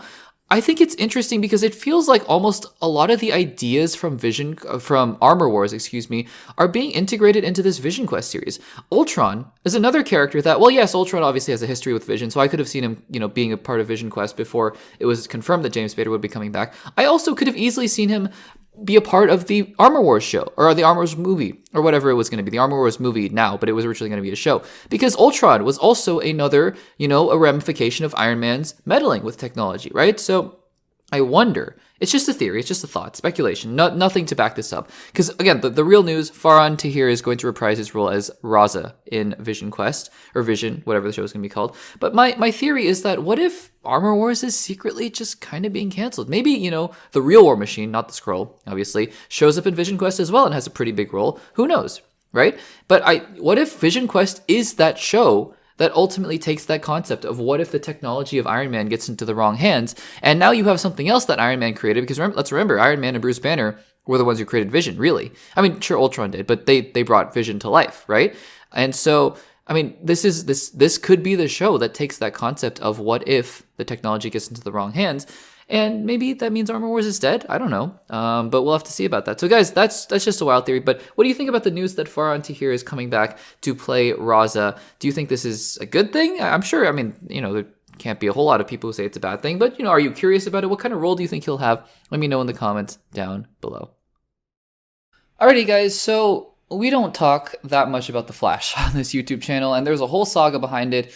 TLDR, basically, all the stuff that happened with Ezra Miller around the time of the Flash movie coming out. I decided at first I didn't want to watch the Flash movie at all, and I made a couple segments explaining why, because I didn't think Warner Brothers was taking enough accountability or not even accountability, just explaining themselves. And then, I thought about it some more and decided, what, we're just, at the very least, we're not going to cover the film on the channel, all that kind of stuff. Eventually, as you guys might have seen, we've been doing a DCE rewatch series, and eventually we will talk about the Flash, and I'll give more in-depth thoughts about it there. But anyways, we're not here to talk about the movie itself, and we're not here to talk about Ezra Miller. Kind of, not really, because here, this is interesting news. Earlier in the week, Andy Muschietti, the director of The Flash and supposedly the director of Brave and the Bold, he also directed the two It films, It and It Chapter 2, and he's also doing a bunch with the It TV series, It Welcome to Derry, and he was on some podcasts. And, normally I don't think these quotes are super interesting, but I feel like here, in his quotes here, because the question that was asked on some podcast or something like that, some podcaster show, he was asked why The Flash didn't do so well. And I read the comments. It's actually pretty short, honestly. Couple of short comments here from Andy Muschietti, but they're quite interesting. And I don't know if I agree with a lot of what he has to say. And, we'll talk about why, and we'll talk about what, the information that he has that I probably don't have, and why he might be able to explain himself a little more, and why I might just be talking, just to say things. But I think it's interesting still. Whether or not he knows a lot of data and he has a lot of analytics and stuff like that I don't, based on these comments, and I'm just, I might disagree with him, but I might also be completely wrong just because I don't have complete information, and none of us do. None of us have access to the kinds of analytical marketing and box office kind of data that Andy Muschietti did. So, all that to say, he gave a couple comments here. We're going to read these. It's more like one long quote, I think, on this show, this radio show, but we'll read these out here. I'm looking at a Variety article. So this is what Andy Muschietti had to say about why The Flash failed. Quote, "The Flash failed among all the other reasons because it wasn't a movie that appealed to all four quadrants. It failed at that. When you spend $200 million making a movie, Warner Brothers wants to bring even your grandmother to the theaters." Okay, so that's the first part of the quote. And the second part of the quote here, I'm pulling it up, is he said, quote, "I found in private conversations that a lot of people just don't care about the Flash as a character, particularly the two female quadrants. All of that is just the wind going against the film, I've learned." Okay, this is what Andy Muschietti had to say about why the Flash failed in terms of, I don't know if he's talking so much about critical success. I think he's more talking about box office success. In fact, let me look up here how much the Flash made in its box office. I believe it was worldwide about $400 million, but I just want to double check here. No, I am way overshooting it. In 2023, The Flash grossed $271 million dollars, $271 million. That is not a lot. That is less than Black Adam. That is less than Aquaman and the Lost Kingdom. That's just a bit over Shazam 2 and just a bit over Blue Beetle. In fact, Blue Beetle, just out of curiosity, worldwide box office here, Blue Beetle made, let's take a look here, Blue Beetle made $130 million, and I think Shazam 2's made something like $180 million. And so, yeah, I mean, this was at the time when the DCE was dying. We'll talk about that in just a second. But let me go back to these quotes here. And I like to, because again, this is what people are saying. And I want to say too, because I really like to analyze these quotes and go sentence by sentence, just so that everybody is clear. We're all on the same page. Because, I think a lot of times what we like to do is make generalizations and we come to misunderstandings just because everyone's kind of interpreting these quotes in different ways. And so at the very least, even if you disagree with my interpretation, and again, I feel like it's pretty clear sometimes what these people are saying, and it's easy to get caught up in headlines. So that's why I really like to go sentence by sentence and just think about everything that they were saying with the understanding, this is the caveat, that people, especially when they're just talking, when they're not giving written statements, are just talking. And sometimes they might say things that they're like, no, I actually didn't mean that. So for now, we're just taking this at face value. And then maybe later these people, when we're reading the quotes and stuff like that, it might be like, no, I actually didn't really mean that. And they can explain what they actually meant later on. This is, but in a similar way to what we said about the Sony CEO and his comments about why he thinks critics killed the Sony Spider-Man universe, which they didn't. It was a ridiculous comment. I might have some disagreements here with Andy Muschietti. I don't think he's making ridiculous claims in that regard, but I do think that there are some interesting points here to talk about. So let's go back to the quote here, beginning with the Flash failed among all the other reasons. Okay, let's stop right there. Among all the other reasons, I think is code for Ezra Miller and the DCEU. Point number one, just being Ezra Miller and doing crazy things and getting themselves in so much trouble by doing crazy things. Yeah, I think that had some impact, at least, on the Flash's box office performance. And I'm assuming here we're just limiting the conversation to box office performance. So definitely, he's right. That is one major headwind going against the film. And the other one, like I mentioned, the DCEU was dying. It was dying. Aquaman 1 made $1 billion, and it was fun. And while I think Aquaman and the Lost Kingdom is maybe not as good, I still think it was fun. And the critics, I think liked it about as much as they did with Aquaman 1. It wasn't like a 10% Rotten Tomatoes film. I believe it was like 40% or something like that. And the first one was like 50-60%. So it's, people generally like the film, and it made half of what the first one made. Like I mentioned, Shazam 2 in 2023 made $180 million or so. Flash made $270 million. Blue Beetle made $130. The DCEU was dying. It was dying. Starting from Black Adam in the previous year, 2022, made like $350 million. DCEU was dying. So yeah, those are two. I completely agree with Andy Muschietti there when he talks about the other reasons. There were major headwinds going against The Flash. Let's continue though. The Flash failed among all the other reasons because it wasn't a movie that appealed to all four quadrants. Now, four quadrants. For a film to be four quadrants, and I don't know who made up this metric. I don't even know if people use this anymore in film. But what Andy Muschietti is referring to is a four quadrant film appeals to four very distinct sectors of people. And allegedly, again, I don't know how legitimate this is anymore of a metric to use, but what he's referring to is that there are four quadrants, two being male, two being female, and one each being over and under 25 years old. That's what I saw, at least. If I'm looking at something completely different, let me know in the comments, but that's at least my understanding. But generally, even if you don't want to know the details or the specifics of a four quadrant film, what you need to know is that the four quadrant films are basically the ones that appeal to everyone. So generally the ones that make the most money, like Avengers and even Pixar films are, four quadrant films. They generally appeal to everybody. But you're talking about your Avengers films and, even Batman films sometimes, although, some of them are a little bit violent. But Deadpool and Wolverine, for example, probably not a four quadrant film. In fact, definitely not a four quadrant film just because it can't really appeal to younger audiences. So that's an example of what he's talking about. Because it wasn't a film, he's saying, that appealed to all four quadrants. It failed at that. I want to continue before I do a little bit more analysis. But he said, when you spend $200 million making a movie, Warner Brothers wants to bring even your grandma to the theaters. Again, I don't doubt that. I don't doubt that when they're putting that much investment into the movie, they want everyone to come to the theaters. I would argue, and I'm not saying that he's incorrect, that his perception of this idea is wrong, because maybe Warner Brothers has a different philosophy than Disney. However, I would say in general, in fact, even Warner Brothers has been, known to do this, they put a lot of money into films they know are not going to be 4-quadrant films. Joker, for example, a lot of money into those films. Not 4-quadrant films in the slightest. I would even argue the Batman is probably not a 4-quadrant film, right? And similarly with, like I just mentioned with Disney, Deadpool and Wolverine, not a 4-quadrant film. They spent a lot of money on those movies. So superficially, I don't think that's actually true. I don't think that just because they spend a lot of money on you, they want you to bring every single quadrant to the movies. Rather, I think what a more correct interpretation of that is that when they spend a lot of money on your movie, $200 million, for example, it means that however they can get that investment back, a return on investment and profit, they want to get it. And if that means, appealing massively to a certain demographic that your film is appealing to, then yeah, that's what that means. Now, I do think Flash was being positioned as one of those 4-quadrant comic book movies that almost anybody could watch, kids, adults, even your grandma, I suppose, if she really wanted to watch The Flash. And so I do think in that sense, maybe Andy Muschietti is more speaking about his film in particular. Like, look, when Warner Brothers puts $200 million into a film like Flash, they want to bring even your grandmother to the theaters. I just want to point out, though, I don't think that's universally true. Like I said, for Joker, right, they wanted a very specific, and they wanted adults, right? And by specific, I just mean adults. They wanted adults to come. And people who are big, Batman fans, or even people who are Oscar film fans for Joker 2 because they saw the first film and they were like, oh, Oscar won an Oscar. There's a very specific set of demographics that they wanted for Joker 2. Not necessarily, your grandmother. I don't think they really cared that if your grandmother went to Joker 2.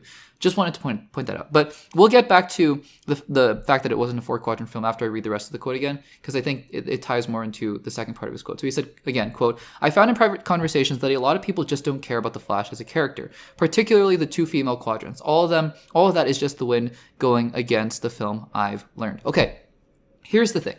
Here's the interesting thing about that.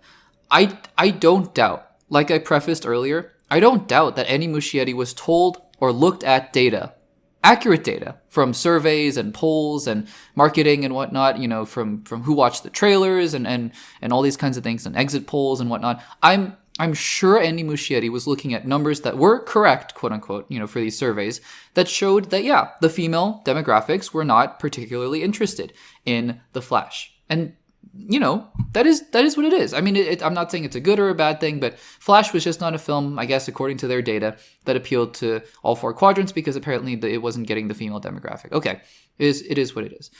However, like I just said, I don't think a film needs to be a 4-quadrant film to make a lot of money and to be successful. And I want to focus in on this second part of this quote here. I found in private conversations that a lot of people just don't care about Flash as a character. And the implication going to the last sentence here, all of that is just the wind going against the film, I've learned. This is actually the sentence I take the most issue with. Because again, and I say this, not to equate what Andy Muschietti is saying about The Flash and what Tom Vinciquerra, who was the Sony CEO, said about the fact that critics hated critics intentionally destroyed their Sony Spider-Man universe because they just hated these characters. But no, I mean, and I made this example in that video, that's why I'm talking about it here. If Sony made a film, right? If Sony made a film, that was beloved, like critically beloved. Sure, maybe at first, if it was coming off of the heels of a Craven and Madam Web and Morbius, then it wouldn't make a ton of money, but it would make enough money to then say, okay, let's make a sequel.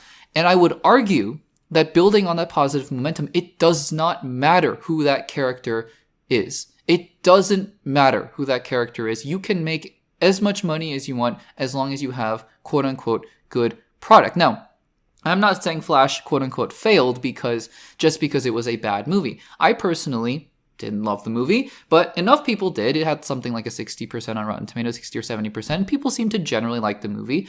And again, I would point, if I were Andy Muschietti, not to the fact that it wasn't a 4-quadrant movie, but just the fact that there are other mitigating factors going against it. Ezra Miller and the DCEU. I would say that's more than enough to explain why the film didn't make a lot of money. Instead, this whole thing about people just don't care about the Flash character, arguably, The Flash is one of the most prominent DC characters, boosted especially by the TV show, that had just come out, that was pretty successful, at least for CW standards. And I point to the fact that you can make comic book movie films about any kind of character, as obscure character as you want, and those films will make money if they're good and if the general momentum is in a positive direction. The Suicide Squad, maybe that's a bad example because the Suicide Squad was coming out during the pandemic, but even the first Suicide Squad was a, critically panned movie, made $800 million. So, and do you think that people really cared about Deadshot, beforehand? I mean, maybe they were interested in Jared Leto's Joker, but I mean, these are not characters that people generally care about. Guardians of the Galaxy. Do you think people cared about Star-Lord as a character beforehand? No, I don't think. I think if you did these same kinds of polls, that you'd find people be like, I don't even know who Star-Lord is, right? That film made $750 million. There are plenty of other examples. Shang-Chi, people didn't know who Shang-Chi was before they made the film. And again, I think this idea of people just don't care. Actually, the most prominent example, going back to the Sony universe, Venom. I know Venom's a quote-unquote cool character, but we're not just talking about the people in the comic book circles, because I know people in the comic book circles, myself included, think Venom is a very cool character. But you go outside. You go outside of that to the general movie-going audience, which is what he's talking about. He's talking about the 4 quadrants. These are people, general movie-going audiences. And you ask them, hey, are you interested in a Venom movie? I would guarantee the reaction would be maybe even more negative than Flash. People would be like, what? Why? Why are you making this Venom movie? Is Spider-Man in it? No. Then why would I care? But the movie made $800 million. Point being, I just don't understand this whole logic about people just didn't care about Flash as a character, and so my movie failed. There are legitimate reasons outside of the film. Because again, if the movie was, had a 20% better critical rating, would it have made a little bit more money? Maybe. If it was a 20% less, critical rating, would it have made a little less money? Sure. But I mean, just from my perspective, Andy Muschietti has other very legitimate reasons as to why The Flash did not make money. Again, I think primarily Ezra Miller and the DCEU, and I think he's pointing at the wrong reasons here, honestly. Now, I don't have the full context for this. I'm just looking at the Variety article, so maybe he explains himself a little bit more on this radio show. Again, I'm just looking at this Variety article that has these quotes here. But I found it interesting because, again, I really like to kind of go in depth here and dissect and just think about, why do people say what they say? What's the motivation? And are there other explanations for it? And I think that Andy Muschietti's comments, I think that there are other explanations for what he is trying to describe here. But I ask you guys, what do you think about Muschietti's comments? Do you think that they make sense, or do you think that there were other reasons why The Flash failed, other than the fact that it just wasn't an appealing kind of character, an appealing kind of film? Let me know in the comments down below. Alrighty, guys, so we have a new MCU movie coming up. It's actually been a while. Can you believe it? It's been since July 2024, and now it's going to be February 2024. So it's actually been about 7 months when Captain America Brave New World opens up in the United States. And look, I mean, there's been a lot said about this movie. There has been a lot said about this movie, and especially from the leakers, the community of leakers and scoopers and whatnot that are like, yeah, Captain America Brave New World had bad test screenings, and it's undergoing reshoots and blah, blah, blah. And look, what is true, I think what we can glean, that is true, is that this film has undergone more extensive reshoots than most other MCU films. And it has also definitely been under the influence of a lot of different voices. I think I saw an article that said it had 6 different writers. Now, that article very aptly pointed out that is not necessarily a metric for success or failure in the MCU. For example, it pointed out 2 films that had 6 writers each. And honestly, I think it's a subjective thing, but the 2 films they pointed out is Spider-Man Homecoming and Ant-Man and the Wasp, and they pointed out, one's an example of a good film in the MCU, and one is an example of a bad film in the MCU. And they weren't even talking about their own opinion. They were just like, yeah, Ant-Man and the Wasp, not so well received. Do we not forget that Ant-Man and the Wasp has something like a 70 to 80% on Rotten Tomatoes? While it was not received the best in the MCU, it was received really well. I mean, it's nobody's favorite MCU movie, and if it is, that's awesome. Love that. I actually would love to hear that because I just haven't heard that from anybody.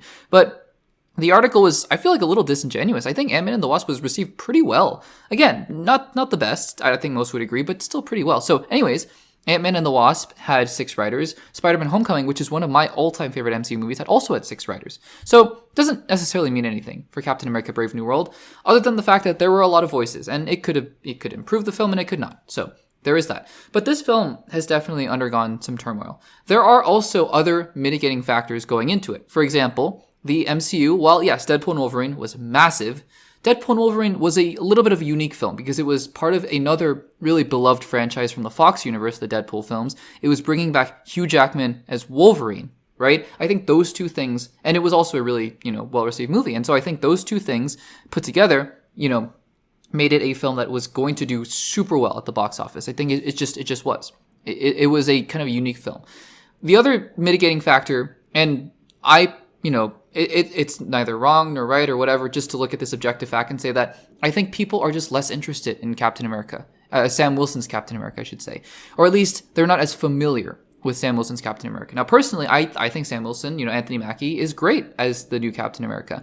But most people, again, rightly or wrongly, are more used to the Steve Rogers version, and they're like, why is Sam now Captain America? I mean, we saw it at the end of Endgame, and even I maintain, I think, not having seen Captain America Brave New World, because, Captain America Brave New World could be all about Isaiah Bradley and stuff that was referenced in Falcon and the Winter Soldier, and you're like, oh, well, then you did need to watch Falcon and the Winter Soldier, which would be a bummer. But I think based on the trailers, you could probably just go straight from the end of Endgame, where Steve hands Sam the shield, and then just go and watch Captain America Brave New World and be like, oh, yeah, he's Captain America.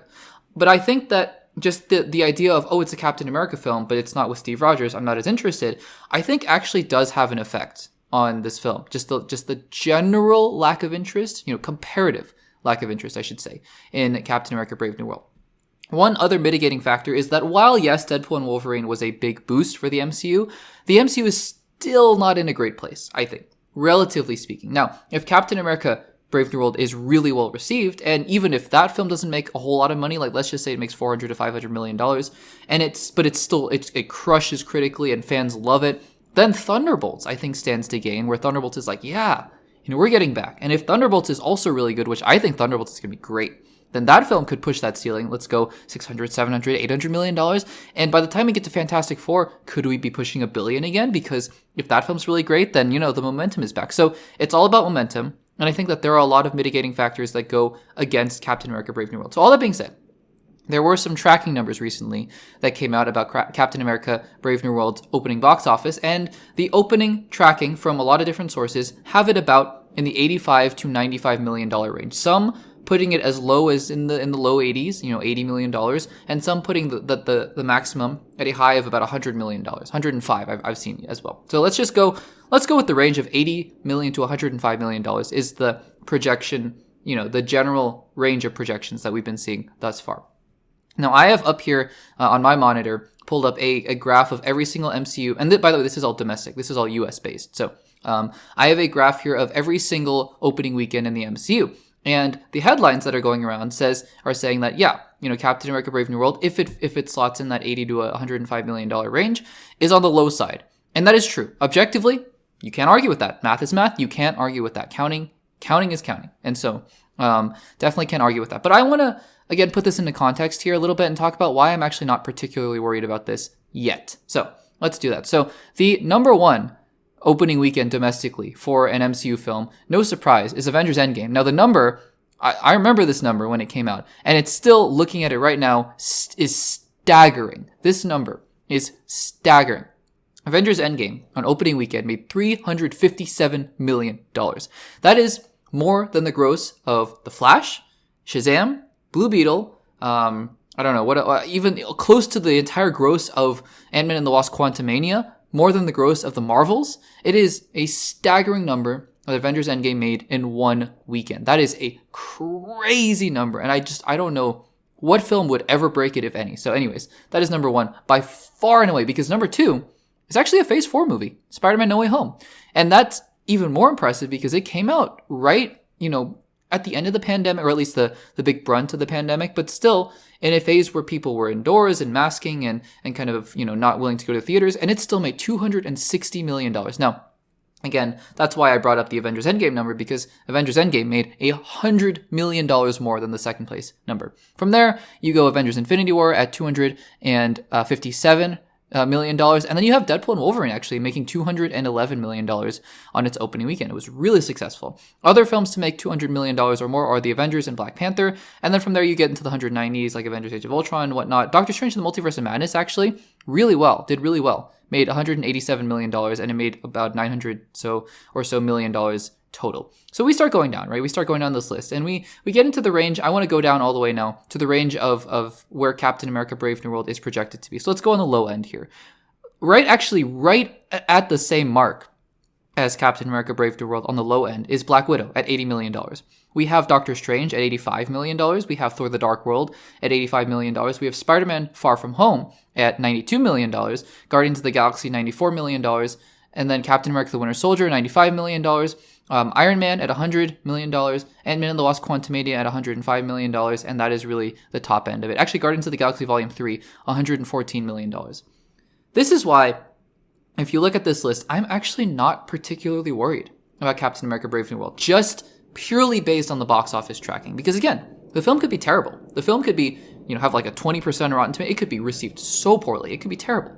So, nothing indicates one way or the other. But look at these films, right? Look at these films. Ant-Man and the Wasp Quantumania made $105 million on its opening weekend, and it just collapsed. It made something like $450 million afterwards. You look at a film like, let's just say, look at a film like Guardians of the Galaxy, though, made $95 million, and it just went on to be a monster. It made $750 million. Spider-Man Far From Home. This is another key example of this. Spider-Man Far From Home made $92 million, and its international total was $1 billion, right? And again, there are other cases here. Like, sure, Black Widow came out during the pandemic, but like Doctor Strange was, $85 million, new character, right? And in a similar way, because I know people have known Sam Wilson, but it's like a newish character for them as Captain America. And that film went on to make like a $600 million. So the films in this range, honestly, give me some hope, because if Captain America Brave New World is really good, and let's even look at the higher end, like I talked about, Guardians of the Galaxy Volume 3 made 115, which is, would be exceeding the maximum that people are projecting for Captain America Brave New World. But that film went on to make $800 million. So I just don't see, like, sure, would you want Captain America Brave New World to make in the $150 million range? For sure. But I think that with all the mitigating factors going against it, right, that, it makes sense why Captain America Brave New World is somewhere down here. I don't think it says anything positively. I don't think it really says anything negatively, other than what we discussed before. Sam Wilson being Captain America is a new thing for people. The MCU is kind of on a downspin, and all the other things we talked about earlier. But look at these films. If Captain America Brave New World is received really well, then it can take the Guardians of the Galaxy or the Spider-Man Far From Home route. And even if, right, because here's the thing. What do we remember from Captain America the Winter Soldier? The fact that it was, it didn't make $800 million. I think it landed at like $700 million or something like that. Do we remember Captain America the Winter Soldier as a failure because it didn't make $1 billion?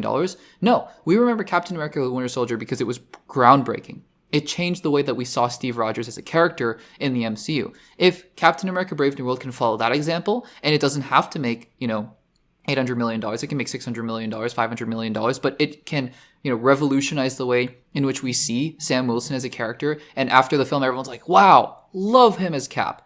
Then that's a win. So there are a lot of positive ways that this can go despite the quote unquote low end. Because if let's just say Captain America Brave New World makes on the low end of its mark, and the Doctor Strange Black Widow realm of around $80 million to $85 million, there are films below that, like, there are some films below that, actually not that many. Ant-Man and the Wasp, Shang-Chi, which pandemic, Eternals, pandemic, Thor, Cap 1, Ant-Man, Incredible Hulk, and the Marvels, yikes, box office disaster. But for the MCU at least. But again, I mean, sure, would it be on the low end? Yes. But even the films below it, some of them were received pretty well, And I don't think that it doesn't really matter, or I shouldn't say it doesn't matter, but I think that there are other ways to measure success, and also the films in the range of the Captain America Brave New World box office went on to do really good numbers. So I'm not personally worried about this. I'm holding out hope that Captain America Brave New World is an amazing movie, because if it is, then we all win. So guys, let me know in the comments down below, ultimately, where do you think, first of all, if you have a guess of where Captain America Brave New World's opening weekend domestically is going to land, let me know. And then also, where do you think it's going to land internationally? I think in my predictions, I said something like $700 million. That might be on the high end, but I feel optimistic. I think this film is going to be good. I think it's going to be better than people think. It might even be a Rogue One situation where we learn later that there was a lot of production problems, but at the end of the day, they pulled together a great film. Let me know in the comments down below. Alrighty, guys, for the last time, I said it last week with Creature Commandos, but I'm saying it here with Skeleton Crew. Let's talk about the finale of this amazing show. I'm a little bit more torn up about this one than I was with Creature Commandos, not going to lie to you, but this is the end. This is the final spoiler discussion, at least for now, because again, I've said this many times. Here's hoping for season 2. You know, we'll see how the viewership numbers ultimately shake out, and I'm sure we'll do a story about this later on where we talk about the final viewership numbers, and hopefully they're really good. But here's hoping season 2. But anyways, this is a full spoiler discussion for the finale and the series as a whole of Skeleton Crew. So if you haven't seen the final episode, if you haven't seen the whole show, then make sure to just save this for later and come back once you have, because we are going to be discussing full spoilers for Skeleton Crew episode 8 and the series. So let's get started. Guys, do I need to give any context here? I'm sure I do if you're joining us for the first time here. If you are, welcome. Just to be very brief and very candid about it all, I love this show. I don't think there's a single episode I dislike. Sure, are there a couple things here and there that I go, not my favorite thing, like the owl character, not my favorite thing. And I think episode 6 was a little too short, and it just felt kind of stationary, although the moments in episode 6 between KB and Wim, so beautiful, so well acted, so great. And so, yeah, I mean, even those episodes I still really enjoyed, and it's just been a joy, you know? That's the one thing about this show that you just can't say. Because look, yeah, I mean, sure, The Penguin, amazing show, brilliant show. Was The Penguin a joy to watch?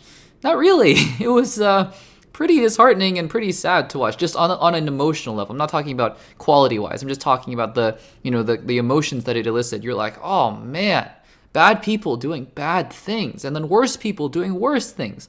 And that's totally fine. I mean, TV, not just TV, movies, art in general. Art is supposed to elicit different emotions out of you. But for me, there's a reason why, shows like, for example, Friends is my favorite show of all time. And The West Wing, I love The West Wing. And, we're not going to get too political here, but a lot of the episodes of The West Wing are about people in the real world figuring out, trying to solve problems and, do good things for people and all that kind of stuff. And even a show like Stranger Things, which again, it's kind of, that's not, the most lighthearted show of all time, but it has characters that are just trying to do the right thing. And sometimes you just need that. Sometimes you do need anti-heroes and you need, morally ambiguous characters, but sometimes you just, and for me, with these TV shows, you just need characters who are trying to do the right thing and the joy. Star Wars has not brought me joy in a long time. That's what I realized here. And just to feel that every single week is, I mean, it's not insignificant, right? Like the fact that a TV show, and it, even though the episodes were short, and that is really the biggest complaint I have about the series as a whole. We'll talk at the very end just to kind of wrap things up, but just, to get out in front of it, really the biggest complaint I have with the show is just that it was too short. I mean, each episode was too short. Now, did I want each episode to be an hour long? I mean, if they could have done it well, then sure, but I don't think that's the format of a show like this. But 25 minutes in some cases, like 30 minutes in most cases, it felt just too short. But, even with that being said, just the pure joy that you feel every week. And I was smiling, I was laughing, I had tears in my eyes again this episode. It was just awesome. So we're going to dive into the episode and go through my notes here, go through the plot again, and go through some of my favorite moments. And then at the very end, we'll wrap up here, and we'll talk about the series as a whole. So I started out writing my notes here. I usually like to write a pre-thought at the beginning of my notes, and really the only thing I wrote here was just that I'm really going to miss the show. And if you make season 2, please have longer episodes, but I'm really going to miss the show. So the last episode ended with Jod with the lightsaber, and that was something that I actually talked about at the end of the episode, or at the end of the spoiler discussion rather. I was like, I wouldn't be surprised either though, because the assumption that you're making is, oh, Jod's going to pull out the lightsaber and he's going to start attacking people. And I was like, no, I wouldn't be surprised if he just puts it away, immediately. He shuts off the lightsaber and he's like, no, I'm the good guy here. And sure enough, that's exactly what happened. And so then Jod goes through this whole charade and he's like, I am the emissary and I'm here to protect you all. And then Fern, you're insubordinate. So I'm going to take you up to the supervisor, which, that's the other mystery, right? Who's the supervisor? Meanwhile, we cut back to Wim and his dad, and they're having a conversation. And look, I mean, Wim's dad, I'm so glad that we got to see a different side of him, because it was getting a little old. Like, of course you're excited to have your son back, but come on, are you going to really talk to him about, what was it called? Not the annexation, that's the wrong word. The assessment, not annexation. The assessment. And as soon as Wim gets back, he's like, you're going to take the assessment now. And Wim's like, come on, Dad. And I mean, you get it. The dad just wants what's good for him. But also, I mean, how could you ever unsee what you've seen? You've seen the world, right? And And I mean, he's also seen the bad things, sure, and we'll talk about that in just a little bit. But with the line that Fern has later that I loved. But anyways, Wim's seen the bad things. He's seen bad people like Jod, and it's just, how can you unsee that, and how can you take an assessment, right? People have life-changing moments like that, and to have it as a kid, it's you totally understand that. You totally understand. I'm also wondering, because I feel like in the last episode there was a line where the dad was like, no, like he made reference to understanding what the great work really was. And actually, interestingly enough, we don't get the full picture of what the great work is. Now, that didn't take away from my enjoyment. It wasn't like a Dune prophecy situation where I was like, what? Like, you didn't answer these questions and, you're just saving them for season 2? I think season 1 answered everything it needed to answer and still left the door open for some more mysteries, which we'll talk about a little bit later. But, it makes me wonder, did he drink the Kool-Aid, or is it, is there something else? Like, does he know more than he's letting on, the dad? Well, I'm sure we'll find out at some point eventually. And so we finally head up to the tower, and the question is, who's the supervisor, right? It's very Wizard of Oz kind of deal up there, the big booming voice, and it is a droid. Actually, it's funny because I think it was on the John Campea show where I heard the theory just hours before watching the episode, like, I just think it's a droid, someone said. And I was like, huh, interesting. I don't know if I'd like that. Turns out it was a droid. Now, I'm not too dissatisfied with it because ultimately it's not really, the point really wasn't about the supervisor. I still think they intentionally left it vague enough to where, honestly, the plot of season 2 could be about the quote-unquote real supervisor, like the person who programmed the droid or whatever, because that's a mystery, right? I mean, sure, you destroyed the droid, whatever. But even in The Wizard of Oz, it's like, okay, there's the big, scary floating head, but who's behind that? And so I think there is, if they wanted to go in this direction, there's something there for a season 2, talking about who actually made the droid. I'm still convinced that Tag Renid, I think was the first pirate's name, still has something to do with this, but we shall see. It's also interesting, too, that the robot deduces that Jod is a liar because the last communication that they got, or at least the supervisor droid got, was about Order 66, and he was like, hey, all the Jedi are dead. So what's going on here? And so then the droids tried to attack him. Jod does seem to have some skills with the lightsaber, and he reveals a little bit more about his backstory a little bit later on, and he destroys the supervisor. So again, I'm sure we'll get some more details. If they do a season 2, I'm sure we'll get some more details there. He then starts to coerce Fern and her mother, and by pointing lightsabers at their faces, and just makes me dislike it more and more. You know what? The show did a really good job, at least, because I think that for the most part, throughout the show, I was like, yeah, I mean, maybe there's a redemption arc coming for Jod. And then by the end of it, I was like, no, he's too far gone. Now, I say that now, and I keep referencing, maybe I'm just manifesting at this point, but if they do a season 2 later on, sure, there's a potential to make him kind of that Loki character, right? Because you watch the Avengers, and Loki is irredeemable, right, in the Avengers. But then you watch Thor: The Dark World or Ragnarok, and you're like, all right. So there's always a chance. But I mean, Jod pointing a lightsaber at children's faces, come on, man, come on. Also, what I love about this show, and it's a nitpick, but it's a nitpick that stands out to me a little bit more as I watch these Disney Plus Star Wars shows, is that in other Disney Plus Star Wars shows, the lightsabers seem so fake, and I don't know why. It's not something I ever really bring up because, honestly, I always say this, the visual effects and whatnot, unless they're just atrociously bad, they don't really ever make or break something for me. It's always the story, it's always the characters, but, it's something that I want to point out. And like in the Acolyte, not just the Acolyte, Mandalorian even, like some of Ahsoka's lightsabers look so fake. And I really appreciate here, I think Jod's lightsaber looks great. It's such a small thing.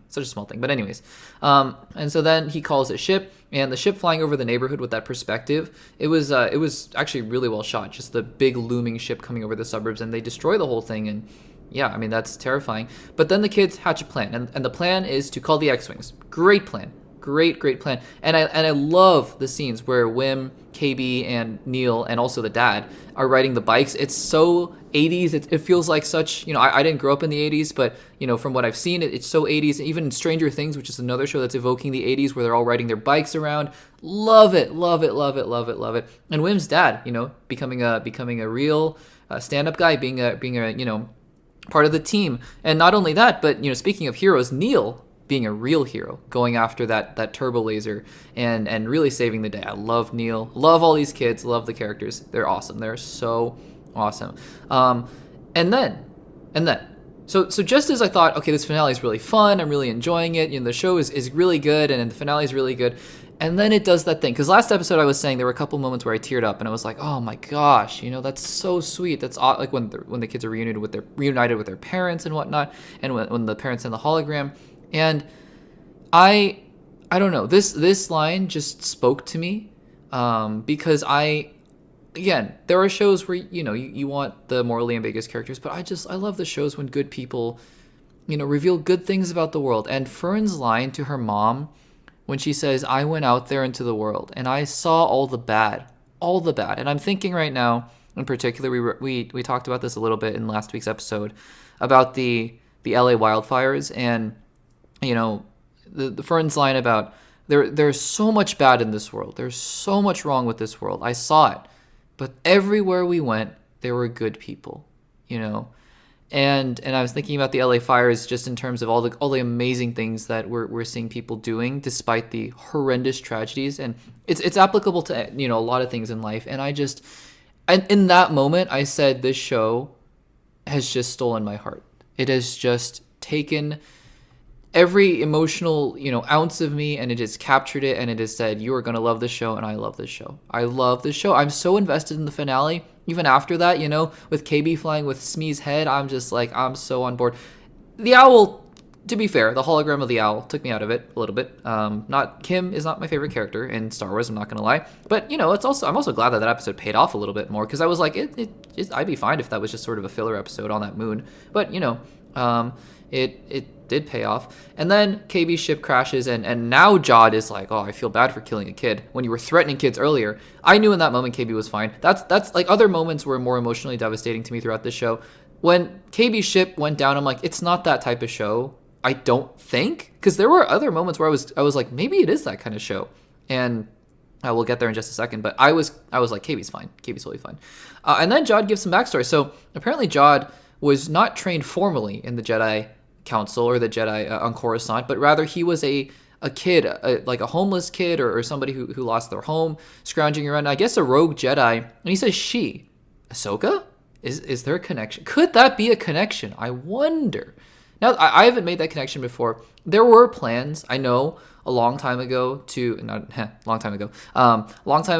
connect all these shows, and I don't know if Skeleton Crew was a part of that. Was his master Ahsoka? Could it have been? I don't know. It doesn't seem like it, because he says that his master was killed. So maybe not, but just a thought, because his master, he says she.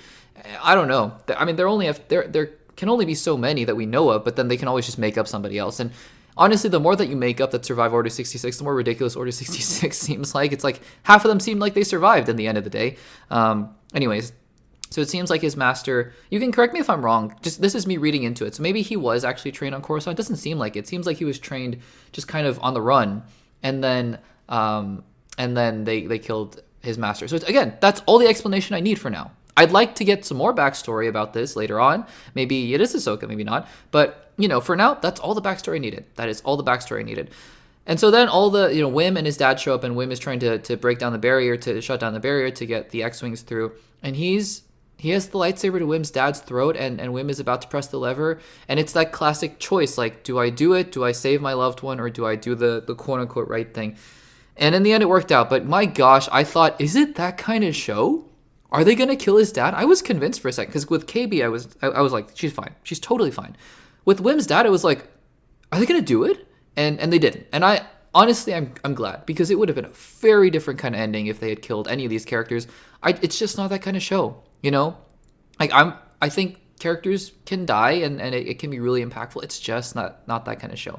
And I love it for that. I love it for that. Also, Fern's mom. Took you that long to do the right thing? I get it. You're attached to your reality or whatever. But my gosh, I just pull the lever. Took you that long.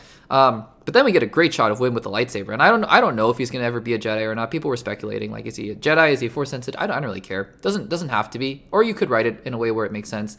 And but it's a really cool shot. It's a great shot. So that moment of triumph, right? I was smiling. I was cheering. And the New Republic shows up. I was cheering for that. And yeah, I mean, it's great. There's a beautiful shot too where Jod knows he's lost and the kids have gone, and he's staring out the window. I almost thought, is this going to be a moment where the ship crashes into the tower and they kill him? It seems like he's alive though. We don't really get the epilogue sort of ending to this show. We just see the New Republic ships flying around. By the way, Tantive 4 cruiser kind of moving around, which is cool. But yeah, I mean, we don't get a resolution for that. I think that's fine, totally fine.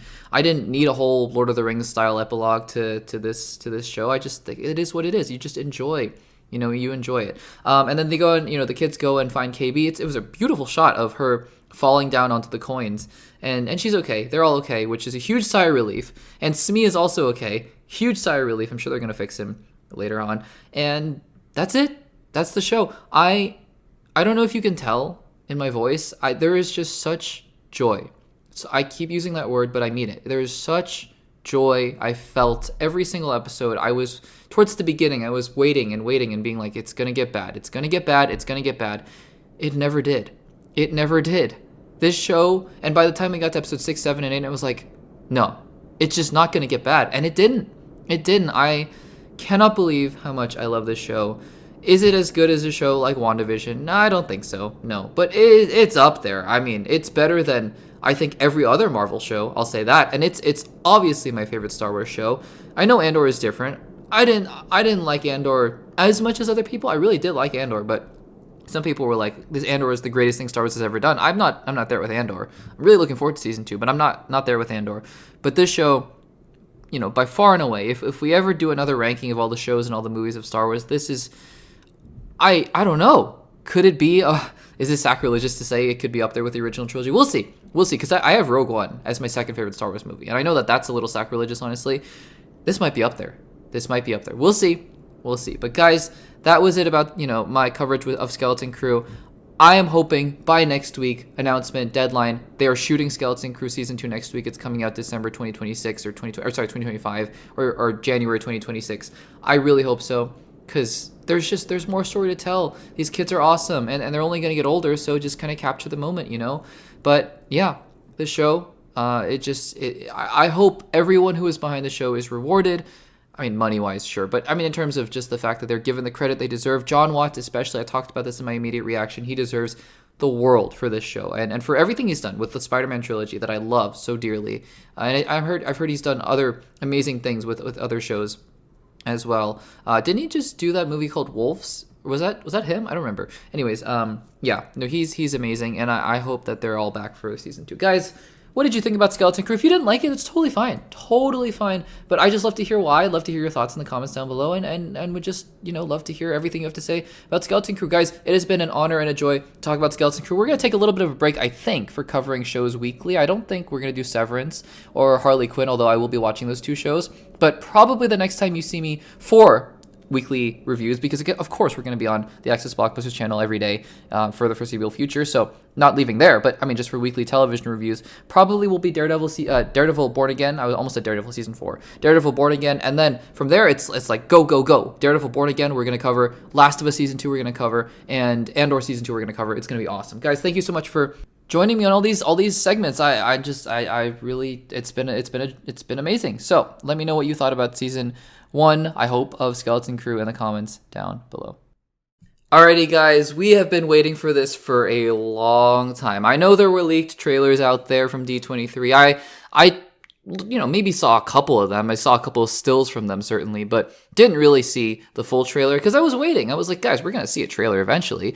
Sure enough, and we had some news here that the trailer had been delayed actually a little bit because of the really horrific and tragic fires that are going on in LA. And again, I want to reiterate our thoughts and prayers with everyone there. But, the Vincent D'Onofrio, I think, confirmed on social media that the trailer had been delayed originally because maybe it was going to come out late last week and then it got pushed. But we have finally got our first official trailer for Daredevil Born Again. Now, just for a little bit of context here before we get into my thoughts, Daredevil Born Again, originally going to be 18 episodes long, and it was not going the direction that Marvel wanted it to, right? People thought, it's great, 18 episodes, Daredevil's coming back, Kingpin's coming back, we've seen them both in the MCU, Spider-Man No Way Home was Matt Murdock's debut in the MCU, and then he came back in She-Hulk, and Echo later on, and Wilson Fisk was first in Hawkeye, which people didn't seem to like. I liked it, I thought it was fun, and then he was in Echo later on as the main villain, and so these 2 characters were then going to come back in Daredevil Born Again. But then Kevin Feige was like, nope, not good enough. This show is not good enough right now. So they went back to the drawing board and they officially announced it was going to be a continuation of the original 3-season Daredevil show. So you brought back Karen Page and Foggy Nelson, who were originally not going to be a part of the show. They went back completely to the drawing board. I think they still have used some stuff from the original, but they said, we're going to do this right. We're going to do this right. And so now, instead of being 18 episodes, the first season is going to be 9, and then the second season is also going to be 9. So that is sort of the original plan, I suppose. One of the things about the original season that we heard about is that it was going to be much more procedural, and it was, Daredevil wasn't even going to get into the suit until episode 4 or something like that, which was disappointing for a lot of people. And so they went back and I suppose they fixed that as well. And now we have our first trailer for Daredevil Born Again. It looks awesome. Now, just to kind of pivot to Star Wars really quickly, to give an analogy here, I love that we live in a world where we can have both Andor and Skeleton Crew in the same universe. I loved Skeleton Crew. We're going to talk, talking about the finale, right? I loved Skeleton Crew, right? We talked about the finale, but I think it's so fun and it brings the joy. I also really like Andor, right? Like Andor is a really gritty but dramatic and a great, great series. And so I love that they can both exist in the same world. I love that, I can enjoy a show like a comedy, like Friends, for example, and also love a show like The Penguin, which is just such a brutal and dark show, right? And so, all that to say, I think the MCU is very much the same. I love that we can have shows like Miss Marvel, for example, with the tone of a coming of age and just an earnest kid trying to do the right thing and all that kind of stuff, and have a film like Deadpool and Wolverine, which is still, it has the violence in common with Deadpool and with Daredevil Born Again, but it has more of an irreverence, it has a comedic style. I love we can have that and Daredevil Born Again, because this looks so good in a completely different way than a Miss Marvel or a Deadpool and Wolverine. It has the drama. One of the things about Daredevil, the original series, that I love so much, it was so good, is the fact that it took itself so completely seriously. Right? And I think that some shows, take themselves too seriously, but I think that some other shows, you need to take it seriously. Like it's a serious show, and Daredevil certainly was that. And so in this trailer, I love the scenes where we get the conversation between Matt Murdock and Wilson Fisk. What we heard is that there's going to be maybe a little less physical confrontation between Matt and Wilson, because what the director, or maybe even Vincent D'Onofrio, said was that, if the two confront each other, it's going to be a fist fight to the death. And so they were like, yeah, we gotta sort of, pick our moments and pick our battles, right? And I love that they're talking here almost as equals, right? Talking like, hey, I know who you are. I know what you've done. Let's talk about it. And then the action looks amazing. And who knows if we're ever going to get another hallway fight? Who knows? But like something to that caliber. But the action looks amazing. We get flashes of all the characters that we know are going to be in this show. We get to see obviously Karen and Foggy. We see White Tiger a little bit. We see Muse. I think we see Bullseye as well. We get to see Punisher again. That's a great scene where he's like, Frank, put down the hammer, and then he obviously doesn't. I think we even see Vanessa Fisk, the original actress, because originally they were going to recast her. And so, they went back and they were like, no, we're going to make this a continuation. So I think it's the same actress from the original Daredevil series, and it looks fantastic. I have no idea what the story is going to be. And you know what I love too, though? This is kind of underrated, and I don't know if other people are going to think the same way. Some people might actually hate this, honestly, but I love it. I love the fact that we get a shot at the very end of the trailer where he's looking at all the helmets, right? And we do see, I think we do see the She-Hulk helmet in there. And look, I know people don't like She-Hulk that much. I thought it was, actually, I rewatched it, and you can go check out my rewatch video on the YouTube channel. I thought it was better than I remembered it being. Not my favorite by any means, but I thought it was definitely better than I remember. And Tatiana Maslany was great. And you know what else was great? Daredevil in She-Hulk was great. I thought Daredevil, for the one action scene he was in Echo, was great. I loved him. So, and obviously he was great in Spider-Man No Way Home as Matt Murdock. So I don't think he's ever missed in the MCU. I really don't. And I think that, I think for what it's worth, I think all the stuff about, everything he did with She-Hulk, while I don't need She-Hulk to be the supporting character, because it frankly just doesn't seem like it's going to fit the tone of the show, totally fine. I wouldn't be opposed, though, to Jennifer Walters, like the alter ego of She-Hulk, just appearing, Tatiana Maslany just appearing in one episode just to, I don't know, say hi or something like that, like have him be on the phone with her. I don't know. We'll see. But I think that it's good because it's a continuation, sure, of the first 3 seasons of Daredevil, but it's also firmly establishing. But he also has done some other stuff. He's gone to LA, had some fun, and he's been in the MCU. Like this is MCU's Daredevil. And it's Netflix's Daredevil. And I think that that's also equally as exciting as well. Muse looks terrifying, right? Muse looks terrifying. Kingpin, also terrifying, but I think it's going to be a little bit more of a cerebral Kingpin in this season. That's my guess, at the very least. You know, we saw an interesting version of Kingpin in Echo where he was, he kind of got thwarted by childhood trauma at the end of Echo. I need to rewatch Echo at some point. When we do our Phase 5 rewatch, hopefully sometime soon, as soon as, I said this before, but as soon as Ironheart, I think, is the last project in Phase 5, which is kind of strange. As soon as Ironheart comes out, then we'll kind of start our Phase 5 rewatch after the DCE rewatch wraps up as well. But anyways, I'm curious to see how Echo maybe ties into Wilson Fisk, because the post-credit scene for Echo was the lead-in to Daredevil Born Again about now he's mayor of New York City. And I wonder, I'm not saying Spider-Man should show up in the series at all. I'm just saying, do we get hints of that? Like, he says to Wilson Fisk, I see that you're not a vigilante anymore. And then could he make reference to, there's that other vigilante that we've been trying to chase around, the one who wears the red and blue costume and swings around the city. We've been trying to get him for a while. Could there be a little hint? I don't know. It could be exciting. But anyways, guys, I watched the Daredevil Born Again trailer, and I thought, yeah, this is everything that you'd expect that you'd want from a Daredevil Born Again trailer. It was just gritty and dark, but it had the Matt Murdock moments. It had all the things that you'd want from the trailer. I love the shot where the mask is falling down from the roof. I think it's great to see Punisher, Bullseye, White Tiger, Muse, get to see all the different characters, and I think we're in for a really exciting series. Now, as to whether we're going to get another trailer, I doubt it. Usually, actually, these Disney Plus MCU series only have one trailer, so I think this is it, guys. It's mid-January. This series is coming out in about 6 weeks. Isn't that crazy? February's short, right? February is only 4 weeks, so yeah, Daredevil Born Again, I think, is coming out in 6.5 weeks, and that's crazy. So, cannot wait to talk about that series with you guys when that does come out. But in the meantime, what did you think about this trailer for Daredevil Born Again? Was it everything you'd hoped it would be, or are you disappointed, or maybe even more excited than before? Let me know in the comments down below. And with all of that, guys, that is it for episode number 61 of the Access Blockbusters Pod. Thank you so much again for joining us. It is been a joy and a privilege, as it is every single week, where it's the opportunity I have to talk about things that I love and share it with you guys, and then hear what you have to say about it, and that's really the best part. So thank you guys so much for continuing to support the channel, support the podcast. And yeah, guys, whatever input you have about the podcast, if you want more Q&A, more interaction, I was thinking about doing a Q&A and hopefully getting that back up, so we'll see. But anything in the future you want me to add to the podcast, even take away, let me know in the comments. I'd be totally down for any of that. So guys, if you are listening, thank you so much till the very end, and that'll do it for me from this week. We'll be back next week for episode 62, and have a great week, everybody, and I'll see you guys in the next one.